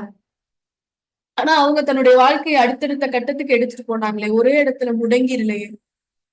தாயுடைய மரணம், தந்தையுடைய மரணம் இருந்துச்சு. அதுக்கப்புறம் அவங்களுடைய விருப்பமான துணையுடைய மரணம் வந்தது. அவங்களுடைய சிறிய தந்தையுடைய மரணம் வந்தது. சாப்பாட்டுக்கே வழி இல்லாம 2 வருடம் பள்ளத்தாக்குல இருந்தாங்க. ஆடுகள் புழுக்க போடுறது போல அவங்க மலம் கழிச்சாங்க. இந்த சூழல்ல கூட அந்த மக்களுக்கு கவலையும் வரல, ஸ்ட்ரெஸ்ஸும் வரல, டிப்ரெஷனும் வரலையே. ஏன்னா அவங்க எதை நம்பி இருந்தாங்க? அல்லாஹ்வும் நம்பி இருந்தாங்க. தன்னுடைய வாழ்க்கையை அல்லாஹ்வுடைய கையில கொடுத்திருந்தாங்க. நிச்சயம் என்னுடைய ரப்பு இப்படியே என்னை விட்டுற மாட்டான், இதுல இருந்து என்னை வெளிக்கொண்டு வருவான், எனக்கு நன்மையை மட்டும்தான் நாடுவான்றத நம்பியிருந்தாங்க. தங்களுடைய காயங்கள்ல இருந்து ரத்தம் வலிஞ்சு ஓடிட்டு இருந்த போது கூட மீண்டும் ஒரு போருக்கு தயாரானாங்க. அப்பயும் அவங்க கவலைப்படலையே. தன் கண் முன்னே தன்னுடைய தந்தை கொல்லப்பட்டிருந்தாரு, மகன் கொல்லப்பட்டிருந்தான். அப்ப கூட அவங்க வருத்தப்படலையே, கவலையில இல்லையே. இப்ப நம்ம சொல்லக்கூடிய டிப்ரெஷன், ஸ்ட்ரெஸ்ல எல்லாம் அவங்க இல்லையே. ஏன்னா அவங்களுடைய வாழ்க்கையில முழுசா அவங்க அல்லாஹ்வை சார்ந்திருந்தாங்க. என்னுடைய ரப் கண்டிப்பா இதுல இருந்து என்னை வெளிக்கொண்டு வருவான், இதை விட சிறந்ததை என் ரப் எனக்கு கொடுப்பான். என் மேல நான் காட்டுற கரிசனையை விட என் ரப்பு என் மேல காட்டுற கரிசனை உண்மையானது அப்படிங்கிறத நம்பியிருந்தாங்க. அதனாலதான் எந்த தீய செய்தி அவங்களுக்கு வரும்போதும் அவங்கள அது உருக்குலையாம வச்சிருந்துச்சு. இன்னைக்கு நமக்கு ஒரு உடல் ரீதியா ஒரு பிரச்சனை வந்தாலும், பொருளாதார ரீதியா ஒரு பிரச்சனை வந்தாலும், வேலை ரீதியா ஒரு பிரச்சனை வந்தாலும், நம்மளை யாருமே கண்ணியப்படுத்தல அப்படிங்கிற ஒரு எண்ணம் வந்தாலும் நம்ம மனசு அப்படியே கவலைக்குள்ளாயிரும். நம்ம பாருங்களேன், எப்பயுமே அல்லாஹ் கிட்ட ஒரு துவா கேட்பாங்க. ரசூலுல்லாஹ்வுடைய துவாக்கள் நிறைய விஷயம், அழகான வார்த்தைகள், உள்ளத்துக்கு அவங்க கேட்கிற துவாவா இருந்தாலும் சரி. இந்த துவாவே பாருங்களேன், ரசூலுல்லாஹ் எப்பயுமே அல்லாஹ் கிட்ட கேட்கக்கூடிய ஒரு துவா, யா அல்லாஹ் கெட்ட செய்திகளிலிருந்து என்னை பாதுகாத்துவை. என்னுடைய கதவை தட்டக்கூடிய கெட்ட செய்திகள்ல இருந்து என்னை பாதுகாத்துவை. அப்படின்னா என்ன அர்த்தம்? கெட்ட செய்தியில இருந்து பாதுகாத்துவைனா, ஏன்னா கெட்ட செய்தி வரும் பொழுதுதான் ஒரு மனிதன் தன்னுடைய உண்மை நிலைய வெளிப்படுத்தும். அது அவனுக்கு பிரச்சனையே இல்லாத வரைக்கும் அவர் நல்ல இபாதத்தான மனிதரா இருப்பார்.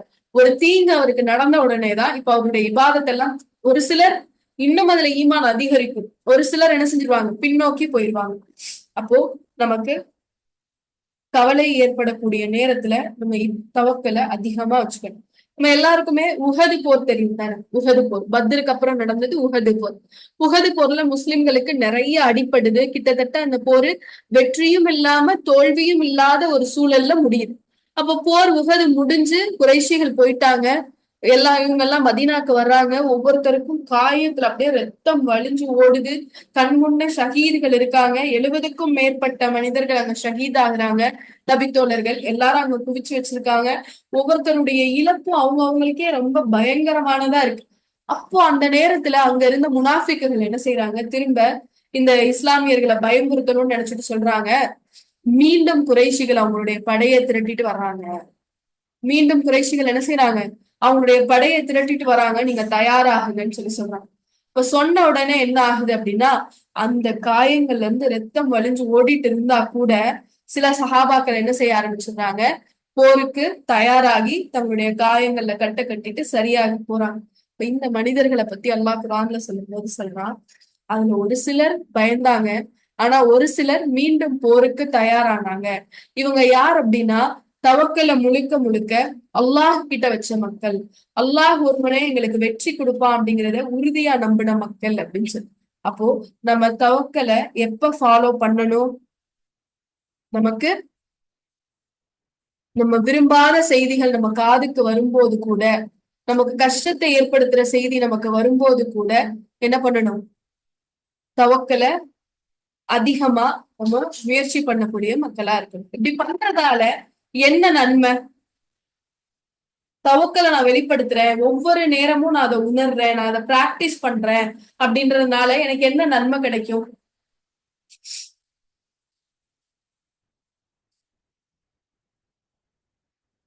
தெரியுமா? தவக்கலை வெளிப்படுத்துறதால நான் அல்லாஹ்வை சார்ந்து வாழக்கூடிய மனிதராக நான் வாழ்றதால எனக்கு என்னென்ன நன்மைகளை அல்லாஹ் கொடுக்குறான். முதல் விஷயம், 3வது அத்தியாயத்துடைய 159வது வசனம்.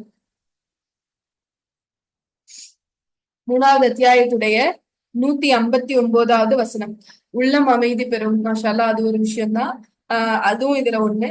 இப்ப நம்ம பாக்குற முதல் விஷயம் என்னன்னா, இன்னல்லாஹ யுஹிப்புல் முத்தவக்கிலீன். இன்னல்லாஹ யுஹிப்புல் முத்தவக்கிலீன். அல்லாஹ் தவக்கல் உடையவர்களை நேசிக்கின்றான். அல்லாஹுடைய நேசம் கிடைக்குது. நம்ம வாழ்க்கையை முழுக்க முழுக்க அல்லாஹுவை சார்ந்து அமைச்சுக்கும் போது அல்லாஹ் நம்மளை என்ன செய்யறான், நேசிக்கிறான். இதுக்கு வசனம் 3வது அத்தியாயத்துடைய 159வது வசனம். அல்லாஹ் நமக்கு அன்பை வெளிப்படுத்துறான். ஒரு அரசனை அந்த நாட்டுல இருக்க எல்லா மக்களும் நேசிப்பாங்க. இது இயல்பான ஒரு விஷயம் தானே. ஒரு வகுப்பு ஆசிரியர்னா அந்த வகுப்புல இருக்க எல்லா மாணவர்களுக்கும் அவங்கள பிடிக்கும். ஒரு நாட்டுடைய அரசன்னா, நல்ல அரசன் அப்படின்னா அந்த நாட்டுடைய மக்கள் எல்லாருக்குமே அந்த அரசனை பிடிக்கும். ஆனா அரசனுக்கு ஒரு மனிதனை பிடிக்கிறதுங்கிறது சாதாரணமான விஷயமா? அந்த ஊர்ல எத்தனையோ மக்கள் இருக்கும்போது ஒரு குறிப்பிட்ட நபர் மேல அரசன் அன்பு செலுத்துறது இயல்பான விஷயமா, இல்ல இயல்புக்கு அப்பாற்பட்டதா? ஒரு ஆச்சரியமான ஒரு பிரம்மாண்டமான விஷயம். ஊர்ல எப்படி பேசுவாங்க, அரசருக்கு பிடிச்சவரா, இவர் அரசருடைய நேசத்துக்குரியவரா. அதே போலதான் யாரெல்லாம் தவக்கலோட இருக்காங்க, மறுமையில நம்ம எல்லாருமே அல்லாஹ்வை பார்க்க ஆவலா அல்லாஹ் மேல அன்பு கொண்டவங்களா இருப்போம். ஆனா அல்லாஹ் யார தேர்ந்தெடுத்து நேசிச்சு பார்க்க விரும்புறான், அந்த மனிதர்கள் ஸ்பெஷலானவங்க தானே. இப்போ நம்ம முழுக்க முழுக்க நம்மளுடைய வாழ்க்கையை அல்லாஹ் கிட்ட சமர்ப்பிக்கும் போது முதலாவதா நமக்கு கிடைக்கக்கூடிய பரிசு என்ன அப்படின்னா, அல்லாஹுடைய அன்பு நமக்கு கிடைக்குது. யாரெல்லாம் இந்த பூமியில அல்லாஹுடைய அன்பை பெற்றுட்டாங்களோ அவங்கள மாதிரி ஒரு சிறந்த மனிதர் யாருமே இருக்க முடியாது.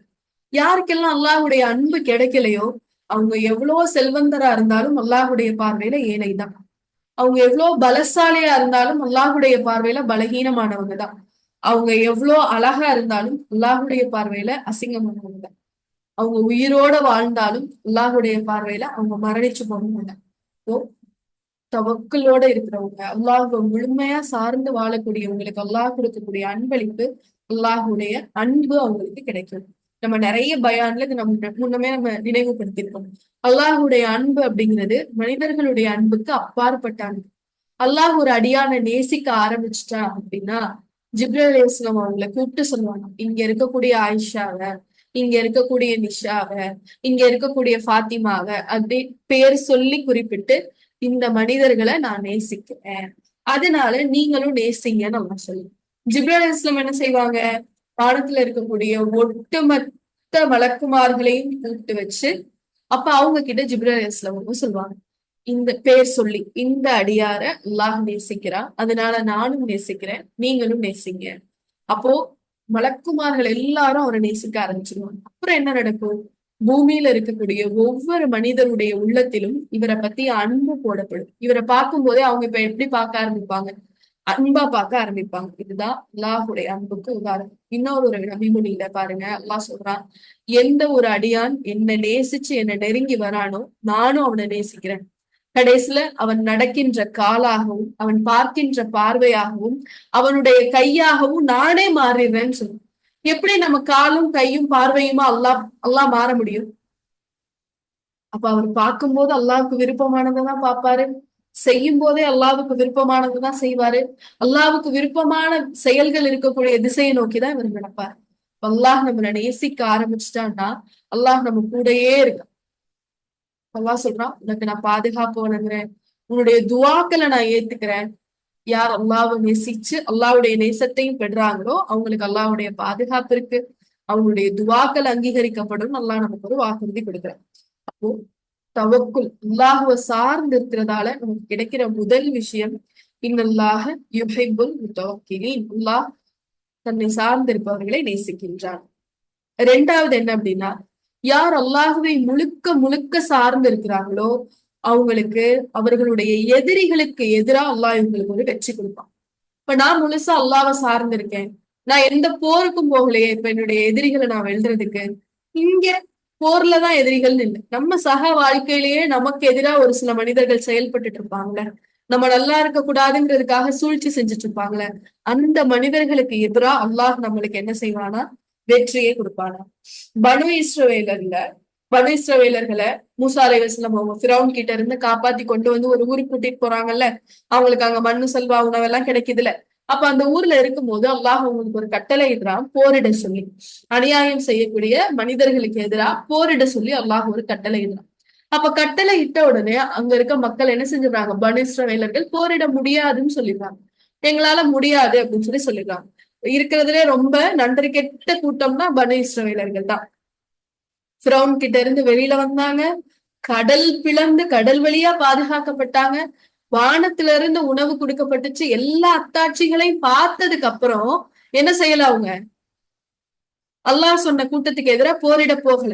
அதுக்கு அல்லாஹ் கொஞ்ச காலம் அவங்களுக்கு ஒரு சாபத்தையும் கொடுத்திருந்தான். அவங்க தன்னுடைய ஊரை விட்டு வெளியேறவே முடியாத சாபம். வெளியேறணும்னு அவங்க கால் எடுத்து வச்சா மண் அவங்களை என்ன செஞ்சிடும்? பூமி அவங்கள உள்ள இழுத்துரும். அப்படிப்பட்ட ஒரு சூழல். அப்ப அதுல ரெண்டே ரெண்டு நபர்கள், அந்த ஒட்டுமொத்த பனு இஸ்ரவேலர்கள்லையும் ரெண்டே ரெண்டு நபர்கள் என்ன செஞ்சாங்கன்னா ஒவ்வொருத்தர்ட்டையும் போய் பேசுறாங்க. அவங்க ரெண்டு பேரும் அல்லாவுக்கு அஞ்சின மனிதர்கள், அல்லாவுக்கு பயந்தாங்க. அல்லாஹ் நமக்கு இவ்வளவு கண்ணியம் கொடுத்தும் நம்ம அவனை சாராம போருக்கு போக முடியாது, போனா நாங்க இறந்து போயிருவோம், எங்களுக்கு இழப்பு வந்துரும் சொல்லி பேசுறாங்களே அப்படின்னு சொல்லிட்டு இந்த ரெண்டு பேரும் அங்க இருந்த சக மனிதர்கள் கிட்ட பேசுறாங்க, வாங்க நம்ம போருக்கு போவோம், நீங்க போருக்கு போய் சண்டையெல்லாம் போட வேணாம், நீங்க முழுக்க முழுக்க அல்லாஹ் மேல தவக்கல் வச்சுவாங்க, நீங்க போய் அவர்களுடைய கதவுகளுக்கு மட்டும் நுழைங்க, வெற்றி அல்லாஹ் உங்களுக்கு கொடுத்துருவான். சுபஹானல்லாஹ். இப்ப எப்படி அவங்க தவக்கல் அல்லாஹ் மேல அந்த ரெண்டு மனிதர்களும் வச்சிருந்தாங்கன்னு பாருங்க. நான் முழுசா அல்லாஹ்வை சார்ந்திருந்தா நான் இப்ப போராட கூட தேவையில்லை, போர் களத்துக்கு மட்டும் நான் போனா போதும், அல்லாஹ் எனக்கு என்ன செஞ்சிருவாங்க? அல்லாஹ் எனக்கு என்ன செஞ்சிருவான்? வெற்றியை கொடுத்துருவான். எதனால?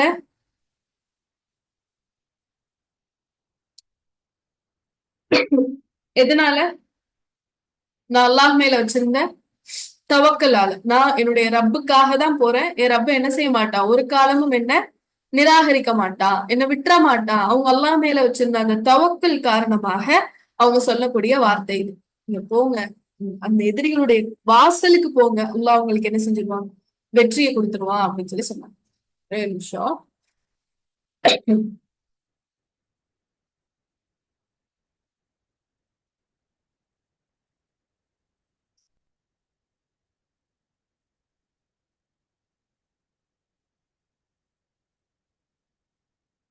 அதே போல சூரா ஆல இம்ரானுடைய 125வது வசனத்துல அல்லாஹ் சொல்லும்போது சொல்றாங்க, நீங்கள் அல்லாஹுக்கு பயந்து பொறுமையுடன் இருந்தால் பகைவர்கள் உங்கள் மேல் வேகமாக வந்து பாய்ந்த போதிலும் உங்கள் இறைவன், 4 குறிகள் கொண்ட 5000 வானவர்களை கொண்டு உங்களுக்கு உதவி புரிவான்.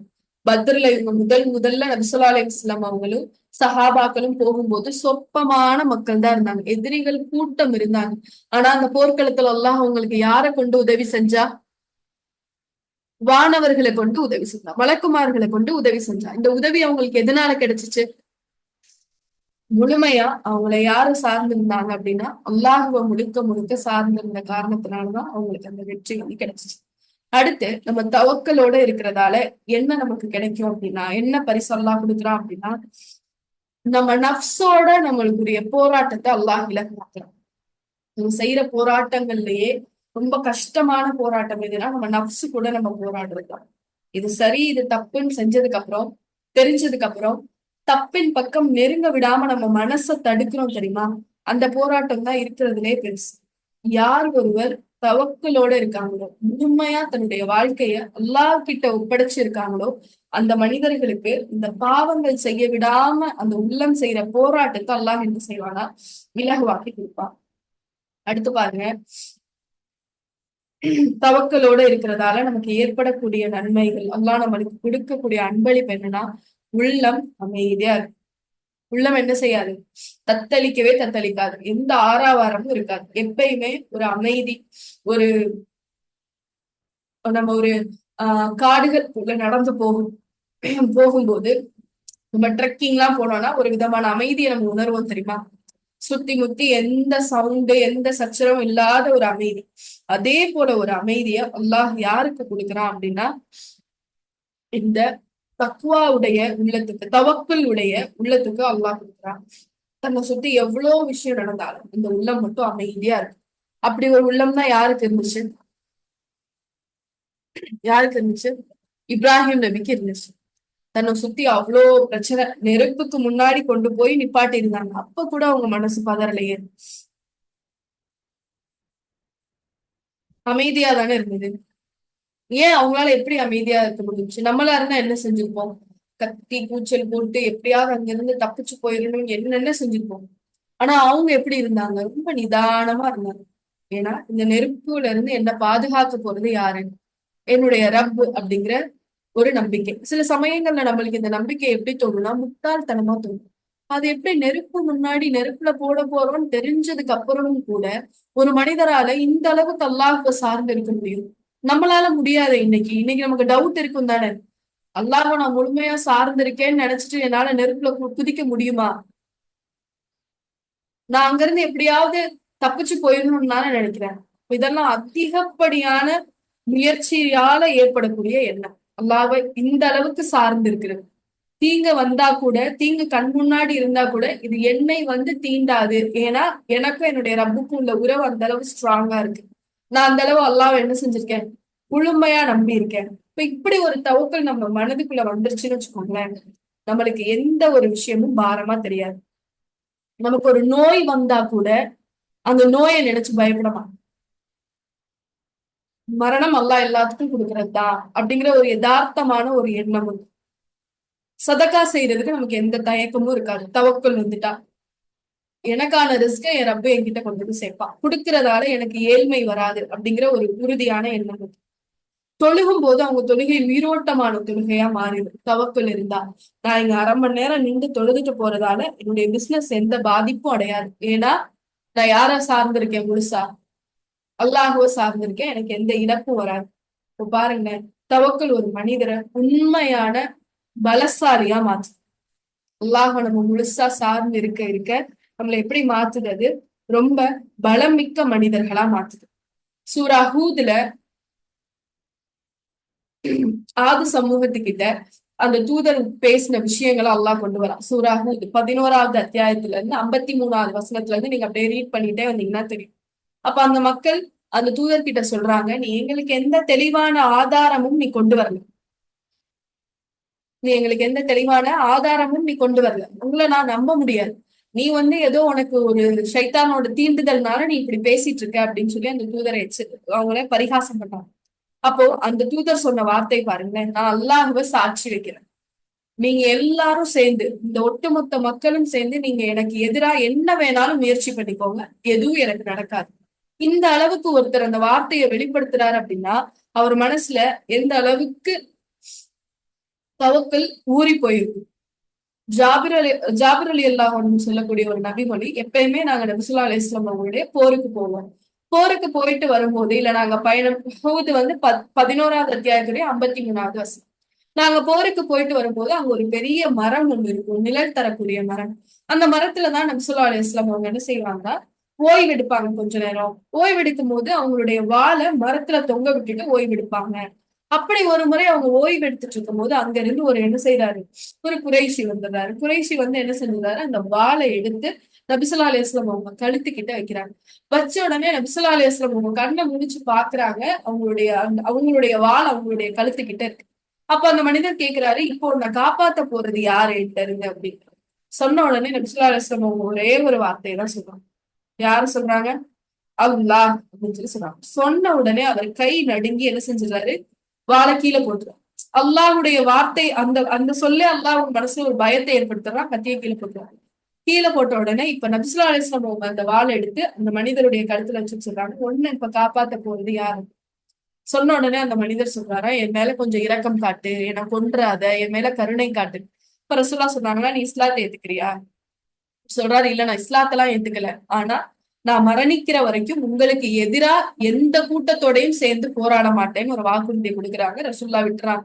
அந்த மனிதர் ஊருக்கு போய் சொல்றாரு, நான் இதுவரைக்கும் சந்திச்சதிலே ஒரு சிறந்த மனிதர் இவர்தான் அப்படின்னு சொல்லி சொல்றாரு. அப்போ அந்த வாள் தன்னுடைய கழுத்துக்கிட்ட இருக்கும்போது கூட உன்னை யாரு காப்பாத்துவான்னு கேட்கும் போது அவங்க வாயிலிருந்து அந்த முதல் வார்த்தை ரசூலுல்லாஹ்வுக்கு என்ன இருந்தது? அல்லாஹ் அப்படிங்கிற வார்த்தை. அப்போ தன்னுடைய வாழ்க்கையை எந்த அளவுக்கு அல்லாஹ் கிட்ட ஒப்படைச்சிருக்காங்க. எப்படி தவக்குல் அவங்க உள்ளத்துல பெருகி இருக்கு, ஊறி போயிருக்கு. இதெல்லாமே கொஞ்சம் கொஞ்சமா நம்ம முயற்சி பண்ணதான் நமக்கு கிடைக்கும். அதே போல தவக்குல் உள்ள மனிதர்களுக்கு அல்லாஹ் கொடுக்கக்கூடிய அடுத்த பரிசு என்னன்னா, அவங்களுடைய இலக்கு என்னவோ அதை அல்லாஹ் கொண்டு வந்து சேர்த்துரும். அவங்களுடைய பிளான் என்னவோ, அவங்களுடைய கோல் என்னவோ அதை அல்லாஹ் கொண்டு வந்து சேர்த்துரும். இம்மையா இருந்தாலும் சரி, மறுமையா இருந்தாலும் சரி. நமக்கு பார்க்கும்போது அது லேட்டா ஆகிற மாதிரி இருக்கும், டிலே ஆகுற மாதிரி இருக்கும். ஆனா ஏதாவது ஒரு வகையில அல்லாஹ் அதை கொண்டு வந்து சேர்த்துருவான். நீங்க உதாரணத்துக்கு யூசுப் அலைஹிஸ்ஸலாம் அவங்களுடைய வரலாறு எடுத்துக்கோங்க. அதுல யாக்கூப் அலைஹிஸ்ஸலாம் எதை விரும்பினாங்க? தன்னுடைய பிள்ளைகள் எல்லாம் ஒற்றுமையா இருக்கணும். அதுக்கு அதை யார சார்ந்திருந்தாங்க? அல்லாஹ்வை தான் சார்ந்திருந்தாங்க. யூசுப் அலைஹிஸ்ஸலாம் எதை விரும்பினாங்க? தன்னுடைய தந்தையோட திரும்ப போய் சேரணுங்கிறத விரும்பினாங்க. அப்படித்தானே? அவங்களுடைய வாழ்க்கை முழுக்க முழுக்க அல்லாஹ்வை மட்டுமே சார்ந்திருந்தது என்ன நடந்தாலும். அப்ப இறுதியில அந்த வரலாறோட இறுதியில பாத்தீங்கன்னா, இந்த தந்தை நினைச்ச விஷயமும் நடந்துருச்சு, இந்த மகன் நினைச்ச விஷயமும் நடந்துருச்சு. இந்த மகனும் தன்னுடைய சகோதரர்களோடையும் தந்தையோடையும் சேர்ந்துட்டாரு. இந்த தந்தை நினைச்ச மாதிரி அவருடைய பிள்ளைகள் எல்லாம் ஒன்றா இணைஞ்சிட்டாங்க. அப்போ யார் தவக்கலோட இருக்காங்களோ அந்த மனிதர்களுக்கு அல்லாஹ் அவங்க என்ன இலக்கு வச்சிருந்தாங்களோ அதை நிறைவேற்றி கொடுத்துருவான். உடனே நடக்கும் இல்ல, லேட்டா நடந்தாலும் அல்லாஹ் அதை அவங்க திருப்தி பெறுற வகையில அவங்களுக்கு கொடுப்பான். இறுதியா அவங்களுக்கு கிடைக்கக்கூடிய ஒரு ரிவார்டு என்ன அப்படின்னா ஸ்வர்க்கம் கிடைக்கும். அல்லாஹ் சூரா அன்கபூத்ல சொன்ன போது சொல்றாங்கல்ல, இறை நம்பிக்கை கொண்டு நல்ல அமல்கள் செய்த மனிதர்களை நாளை சொர்க்கத்துல நம்ம உயர்வான மாளிகைகள்ல நுழைய செய்வோம். அவங்களுடைய கால்களுக்கு கீழே ஆறுகள் ஓடிட்டே இருக்கும். இவங்க ஏன் உங்களுக்கு இந்த கூலி அப்படின்னா, பூமியில் வாழும் போது அவங்க பொறுமையாளர்களாகவும் என்னை சார்ந்தவர்களாகவும் இருந்தார்கள். அப்ப தவக்கல் உள்ளவங்களுக்கு அல்லாஹுடைய அன்புல ஆரம்பிச்சு ஒவ்வொரு அன்பளிப்பா கிடைச்சு இறுதியான அன்பளிப்பு எது? ஸ்வர்க்கத்தை அல்லாஹ் அவங்களுக்கு என்ன செய்யறான், கொடுக்குறான். நமக்கு இதை பார்க்கும் போது நமக்கு தோணும் தானே, எப்படி மக்களுக்கு இவ்வளவு இது இருக்கு, இந்தந்த விஷயங்கள்ல முயற்சி பண்ணணும், இவ்வளவு நன்மைகள் இருக்கு, இதை நம்ம எப்படி ஃபாலோ பண்றது? இதே மாதிரி தவக்கலை நான் எப்படி வளர்த்துக்கிறது? ஹூத் அலைஹிஸ்ஸலாத்துக்கு இருந்தது போல, அந்த பனு இஸ்ரவேலர்கள்ல சொன்ன அந்த 2 மனிதர்களுக்கு இருந்த தவக்கல் போல, நபி ஸல்லல்லாஹு அலைஹி வஸல்லம் அவங்களுடைய தவக்கல் போல, இப்ராஹிம் அலைஹிஸ்ஸலாம் அவங்களுக்கு இருந்த தவக்கல் போல, நான் எப்படி அல்லாஹ்வை முழுசா சார்ந்து வாழ்றது? அதை எப்படி நான் பிராக்டிஸ் பண்றது? அதுக்கு ஒரே ஒரு விஷயம் மட்டும்தான் அடிப்படை. அல்லாஹுவை தெரிந்து கொள்ள ஆரம்பித்தால் தவக்கல் அதிகரிக்கும்.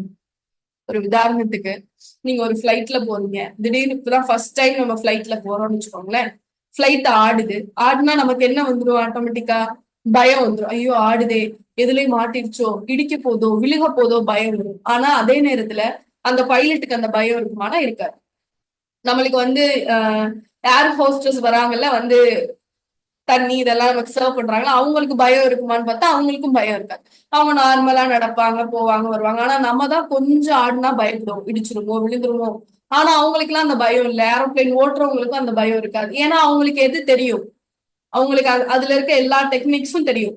இப்படி இதுதான், இதுல எந்த ஆபத்தும் இல்ல, இதுல இருந்து நம்ம வெளில வந்துடலாம், இது ஒண்ணும் மோசமானது இல்ல அப்படின்னு அவங்களுக்கு தெரியும். அதனால அவங்களுக்கு ஒரு நிம்மதி இருக்கு. நமக்கு ஏரோப்ளேன் ஓட்டுறத பத்தி தெரியல, சுத்தி என்ன நடக்குதுன்னு தெரியல, அதனால நமக்கு அந்த பயம் இருக்கு. அதே போலதான் தவக்கல் அப்படிங்கிற விஷயம் நமக்கு இல்ல. எது நடந்தாலும் எனக்கு பதட்டமா இருக்கு, ஒரு சின்ன காய்ச்சல்னா கூட அது எனக்கு பயமா இருக்கு, பெரிய நோய் வந்துருமோன்னு பயமா இருக்கு, பொருளாதார விஷயத்துல எனக்கு பயமா இருக்கு, அல்லாஹ்வை சார்ந்து என் வாழ்க்கையை நான் அமைச்சுக்கவே முடியல, எனக்கு அந்த நிம்மதி இல்ல, இப்ராஹிம் நபிக்கு இருந்தது போல ஒரு மனநிலை எனக்கு வரல, எப்பயும் நான் பதட்டமாவே இருக்கேன், எனக்கு எப்பயும் கவலையாவே இருக்கு, எனக்கு எப்பயுமே டென்ஷனா இருக்கு, நான் எப்பயும் டிப்ரெஷன்ல இருக்கேன், எனக்கு தவக்கல் வரல, நான் முயற்சி பண்றேன் ஆனாலும் எனக்கு அது ஏற்படல அப்படின்னா என்ன காரணம்னா நம்ம அல்லாஹுவை பத்தி தெரிஞ்சுக்க ஆரம்பிக்கல. அல்லாஹுவை பத்தி தெரிஞ்சுக்க ஆரம்பிச்சிட்டோம் அப்படின்னா நம்முடைய தவக்கல் அதிகமாயிரும். நம்ம ரப்ப எப்படி கேட்கக்கூடியவனா இருக்கா, வாய் திறந்து பேசினா மட்டும்தான் அல்லாஹ் கேட்பான்னு இல்ல, உங்க மனசுல இருக்கிறதையும் நான் அறியறேன்னு சொல்லுவான். அப்ப அந்த விஷயம் நமக்கு தெரிஞ்சிருச்சுன்னா நம்ம யார்கிட்டையும் போய் புலம்ப மாட்டோம். அப்படித்தானே? நிவாரணம் அளிக்கக்கூடியவன் நம்மளுடைய ரப்பு. அஸ்மாவுல் ஹுஸ்னா, அவனுக்கு அப்படி ஒரு பேர் இருக்கு. எப்படி நிவாரணம் அளிக்கிறா அப்படிங்கிற அந்த தன்மையை நம்ம தெரிஞ்சுக்கிட்டோம் அப்படின்னா அடுத்து நோய்வாய்ப்படும் போது நம்ம அதுக்காக கவலைப்பட மாட்டோம். பொருளாதாரத்தை வழங்குறது நம்மளுடைய ரப்பு. அந்த அல்லாஹ்வுடைய அந்த பேரு ரிஸ்க் ராசிக்ன்ற பேருக்குரிய அர்த்தத்தை நம்ம தெரிஞ்சுக்கிட்டோம் அப்படின்னா நம்ம கிட்ட ஒரு பொருளாதாரம் இல்ல அப்படிங்கறத பத்தி நம்ம என்ன செய்ய மாட்டோம், கவலைப்பட மாட்டோம். அப்போ எப்ப நமக்கு தவக்கல் அதிகரிக்கும்னா அல்லாஹ்வை பத்தி தெரிஞ்சுக்க மட்டும்தான் தவக்கல் அதிகரிக்கும்.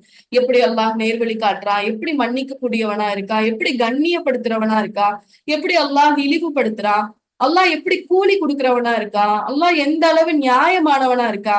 அல்லாஹ்வை தெரிஞ்சுக்கதான் நம்மளுடைய தவக்குல் அதிகரிக்கும். முழுக்க முழுக்க நம்ம அல்லாஹுவை சார்ந்து வாழக்கூடிய மனிதர்களா வாழணும். ரெண்டாவது எப்ப நம்மளுடைய தவக்கல் அதிகரிக்கும்னா குரானோட அதிகமா தொடர்பு இருக்கும் போது, குரான் அதிகமா வாசிக்கும் போது, வெறும் அரபில மட்டும் இல்ல அதனுடைய தர்ஜுமாவோட வாசிக்கும் போது, எப்படிலாம் மனிதர்கள் வாழ்ந்தாங்க, அவங்களுக்கு அல்லாஹ் எப்படிலாம் உதவி செஞ்சா அப்படிங்கிற விஷயத்த நம்ம தெரிஞ்சுக்கும் போது நம்மளுடைய தவக்கல் என்ன செய்யும், அதிகரிக்கும். ஒரு இமாம் சொல்றாங்க, என்னுடைய வாழ்க்கையில 3 குரான் வசனங்கள் என்னுடைய தவக்கல் அதிகரிச்சுன்னு சொல்றாங்க. 3 குரான் வசனங்கள் என்னுடைய வாழ்க்கையில என்னுடைய தவக்கல அதிகரிச்சுச்சு. இந்த 3 வசனங்களை நான் படிச்சதுக்கு பின்பு, அதை நான் உணர்ந்ததுக்கு பின்பு, நான் எப்பயுமே அல்லாஹுடைய அருள்ல நிராசை அடைஞ்சதே இல்ல. என் ரப்ப என்னை கைவிட்டுருவான்னு நான் நினைச்சதே இல்ல. இந்த பிரச்சனை என்னை விட்டு போகாதுன்னு நான் நினைச்சதே இல்ல. இந்த 3 குரான் வசனங்கள் என் வாழ்க்கையை மாற்றியது. இப்ப நம்மளும் உங்களோட நோட் புக் இருந்தா அதுல எழுதி வச்சுக்கலாம். நம்ம கண் பார்வையில படுற மாதிரி இந்த 3 வசனங்களையும் எழுதி வச்சுக்கலாம். அடிக்கடி நீங்க இதை படிச்சுக்கலாம். அது உங்களுக்கு ஒரு புதுசா ஒரு தைரியத்தையும் அல்லாஹ் மேல இன்னும் நம்மள சார்ந்து இருக்கணும் அப்படிங்கிற எண்ணத்தையும் நமக்கு அதிகரிக்கும். முதலாவது அவங்க சொல்றது என்ன அப்படின்னா 10வது அத்தியாயத்துடைய 107வது வசனம். 10வது அத்தியாயத்துடைய 107வது வசனம் சூரா யூனஸ்ல உள்ள வசனம். யாராவது எடுத்து சாட்ல போடுறீங்களா? சூரா யூனுஸ் உடைய 107வது வசனம். அல்லாஹ் ஒரு தீமையை உன்னை தீண்டும்படி செய்தால் அதை அவனை தவிர வேறு யாரும் நீக்க முடியாது. அவன் உமக்கு ஒரு நன்மை செய்ய நாடிவிட்டால் அவனது அருளை தடுப்பவர் எவரும் இல்லை. இப்ப இந்த வசனத்தை தான் அவர் முதலாவது தன்னுடைய வாழ்க்கையை மாற்றி அமைச்ச வசனமா சொல்றாரு. அல்லாஹ் தீமை செய்யணும்னு நாடிட்டானா அதை என்ன செய்ய முடியாது, யாரும் தடுக்க முடியாது. அல்லாஹ் உனக்கு ஒரு நன்மை செய்யணும்னு நாடிட்டானா அதையும் யாரும் என்ன செய்ய முடியாது, தடுக்க முடியாது. அப்ப கண்ட்ரோல் யார்கிட்ட இருக்கு, அல்லாஹ் கிட்ட இருக்கு. அப்ப அவனை சார்ந்து இருக்கிறது தான் என்னது, உண்மையான வாழ்க்கை அப்படிங்கிறத நான் உணர்ந்துகிட்டேன் அப்படின்னு சொல்றேன். ரெண்டாவது வசனம் என்ன அப்படின்னா 35வது அத்தியாயத்துல இருக்கக்கூடிய சூரா ஃபாத்திருடைய 2வது வசனம். சூரா ஃபாத்திருடைய 2வது வசனம். மனிதர்களுக்கு அல்லாஹ் தன் ரஹ்மத்தில் இருந்து ஒன்றை திறப்பானாயின், ஒன்றை கொடுப்பானாயின் அதனை தடுப்பவர் எவரும் இல்லை. அன்றியும் அவன் எதை தடுத்து விடுகிறானோ அதன் பின் அதனை அனுப்பக்கூடியவரும் எவரும் இல்லை. அல்லாஹ் நம்மளுக்கு ஒரு நன்மை நாடணும்னு நினைச்சிட்டானா அதை யாராலையும் தடுக்க முடியாது. அல்லாஹ் நம்மளுக்கு ஒரு தீமை வந்து சேரணும்னு நினைச்சிட்டானா அதையும் என்ன செய்ய முடியாது, யாராலையும் மாற்றி எழுத முடியாது. இந்த வசனம். மூணாவது எது அப்படின்னா சூரா ஹூத் 11வது அத்தியாயத்துடைய 56வது வசனம். 11 56. இந்த வசனத்துல ஹூத் அலைஹிஸ்ஸலாம் பேசக்கூடிய விஷயம், இந்த உலகத்துல இருக்கக்கூடிய ஒவ்வொரு உயிரினத்துடைய முன்னேற்றி ரோமத்தையும் யாரு பிடிச்சிருக்கா? அல்லாஹ் பிடிச்சிருக்கா. இப்ப அல்லாஹ் தான் எல்லாத்தையும் கண்ட்ரோல் பண்றான். எதுவும் அவனுடைய அனுமதி இன்றி இங்க நகராது. இப்போ என்னுடைய வாழ்க்கையும் யாருடைய கையில இருக்கு? அல்லாஹுடைய கையில இருக்கு. அவனுடைய நாட்டமின்றி எனக்கு ஒரு விஷயமும் நடக்காது அப்படிங்கிற தவக்குல இந்த 3 வசனங்களும் எனக்கு அதிகரிச்சுச்சுங்கிறாங்க. இப்போ நம்மளுடைய வாழ்க்கையில தவக்கலுடையவங்களா இருக்கணும்னா முதலாவது அல்லாஹுவை பத்திய நிறைய விஷயங்கள் தெரிஞ்சிருக்கணும். 2வது குர்ஆனோட அதிகம் தொடர்புள்ளவங்களா இருக்கணும். 3வது வெறும் தவக்கலோட இருந்துட்டு அதுக்காக முயற்சி செய்யாம இருக்கக்கூடாது. அல்லாஹ் எனக்கு கொடுப்பான், அல்லாஹ் எனக்கு தருவான் அப்படின்னு சொல்லி இருக்கிறது ஒரு முட்டாள்தனம். எப்படி அல்லாஹ் எனக்கு தரமாட்டான், என்னோட முயற்சியாலதான் நான் எல்லாத்தையும் அடைய முடியும்னு நினைக்கிறது ஒரு குஃப்ரோ, ஒரு முட்டாள்தனமோ, அதே போல அல்லாஹ் எனக்கு தருவான் அப்படின்னு சொல்லி எதுவுமே முயற்சி பண்ணாம இருக்கிறதை இஸ்லாம் முட்டாள்தனம்னு சொல்லு. ஒரு சஹாபி நபி ஸல்லல்லாஹு அலைஹி வஸல்லம் அவங்க கிட்ட வந்து கேக்குறாங்க, யா ரசூலுல்லாஹ், நான் என்னுடைய ஒட்டகத்தை கட்டி வச்சுட்டு அல்லாஹ் கிட்ட பாதுகாப்பு தேடவா, இல்ல என்னுடைய ஒட்டகத்தை கட்டி வைக்காமலே நான் அல்லாஹ் கிட்ட பாதுகாப்பு தேடவா அப்படின்னு சொல்லி. அப்போ நபி ஸல்லல்லாஹு அலைஹி வஸல்லம் சொல்றாங்க, இல்ல, நீங்க உங்களுடைய ஒட்டகத்தை கட்டி வச்சுட்டு அல்லாஹ் கிட்ட பாதுகாப்பு தேடுங்க. அப்ப நம்மளுடைய தவக்கல் எப்படி இருக்கணும்னா, நம்ம செயல்கள் செய்யணும், அதுக்கான முயற்சி செய்யணும். இந்த முயற்சிக்கு அப்புறம் வர்ற நன்மையும் தீமையும், அதுல நான் சக்சஸ் ஆறேனா ஃபெயிலியர் ஆகனா அது யாருடையது? அல்லாஹ்வுடைய கையில இருக்கு. இது 2ல எது எனக்கு சிறந்ததோ அதை எனக்கு என்னுடைய ரப்பு தருவா அப்படிங்கிற எண்ணத்தோட என்ன செய்யணும்? முயற்சி செய்யணும். நீங்க இஸ்லாமிய வரலாறுகள்ல எங்க எடுத்து பார்த்தாலும் அல்லாஹ் கிட்ட இருந்து வந்த உதவிகள், அல்லாஹ் மேலதான் எல்லா நபிமார்களும் என்ன செஞ்சிருந்தாங்க? சார்ந்து இருந்தாங்க. ஆனா அவங்களுக்கு கிடைச்ச உதவிகள் எதுவுமே சாதாரணமா கிடைக்கல. மரியம் அலைஹிஸ்ஸலாம் அவங்க அல்லாஹ்வை சார்ந்துதான் இருந்தாங்க. அவங்களுடைய குழந்தை பிறக்கக்கூடிய நேரத்துல அவங்க வலி தாங்க முடியாம இருந்து அல்லாஹ் கிட்ட சொல்லும் போது, இந்த வலிக்கு பதிலா நான் மரணிச்சு போயிருக்கலாமே அப்படிங்கிற ஒரு வார்த்தையை வெளிப்படுத்தும் போது அல்லாஹ் உங்களுக்கு என்ன சொன்னா? உங்களுக்கு மேல இருக்கக்கூடிய மரங்களை என்ன செய்யுங்க? பிடிச்சு உழுக்குங்க. ஒரு கர்ப்பிணி ஒரு வழியில இருக்கவங்களால மேல இருக்க மரத்தை பிடிச்சு உழுக்கிற அளவு அவங்களுக்கு சக்தி இருக்குமா? இப்ப அவங்க என்ன செஞ்சிருப்பாங்க? அதை பிடிக்க ஒரு முயற்சி செஞ்சாங்க. மூசா அலைஹிஸ்ஸலாமும் அவங்களுடைய கூட்டமும் வரும்போது கடல் முன்னாடி போய் நின்னுட்டாங்க, வழியே இல்லை. அல்லாஹ் நாடி இருந்தா அப்படியே அந்த கடலை பிளக்க வச்சிருக்கலாம். ஏன்னா அந்த அளவுக்கு மூசா நபி அல்லாஹ்வை சார்ந்துதான் இருந்தாங்க. என் ரப்ப என்ன காப்பாத்துவான்றத நம்பி இருந்தாங்க. ஆனா அல்லாஹ் அவங்களுக்கு கொடுத்த கட்டளை, உங்களுடைய கை தடி எடுத்து அந்த தண்ணியில அடிங்க.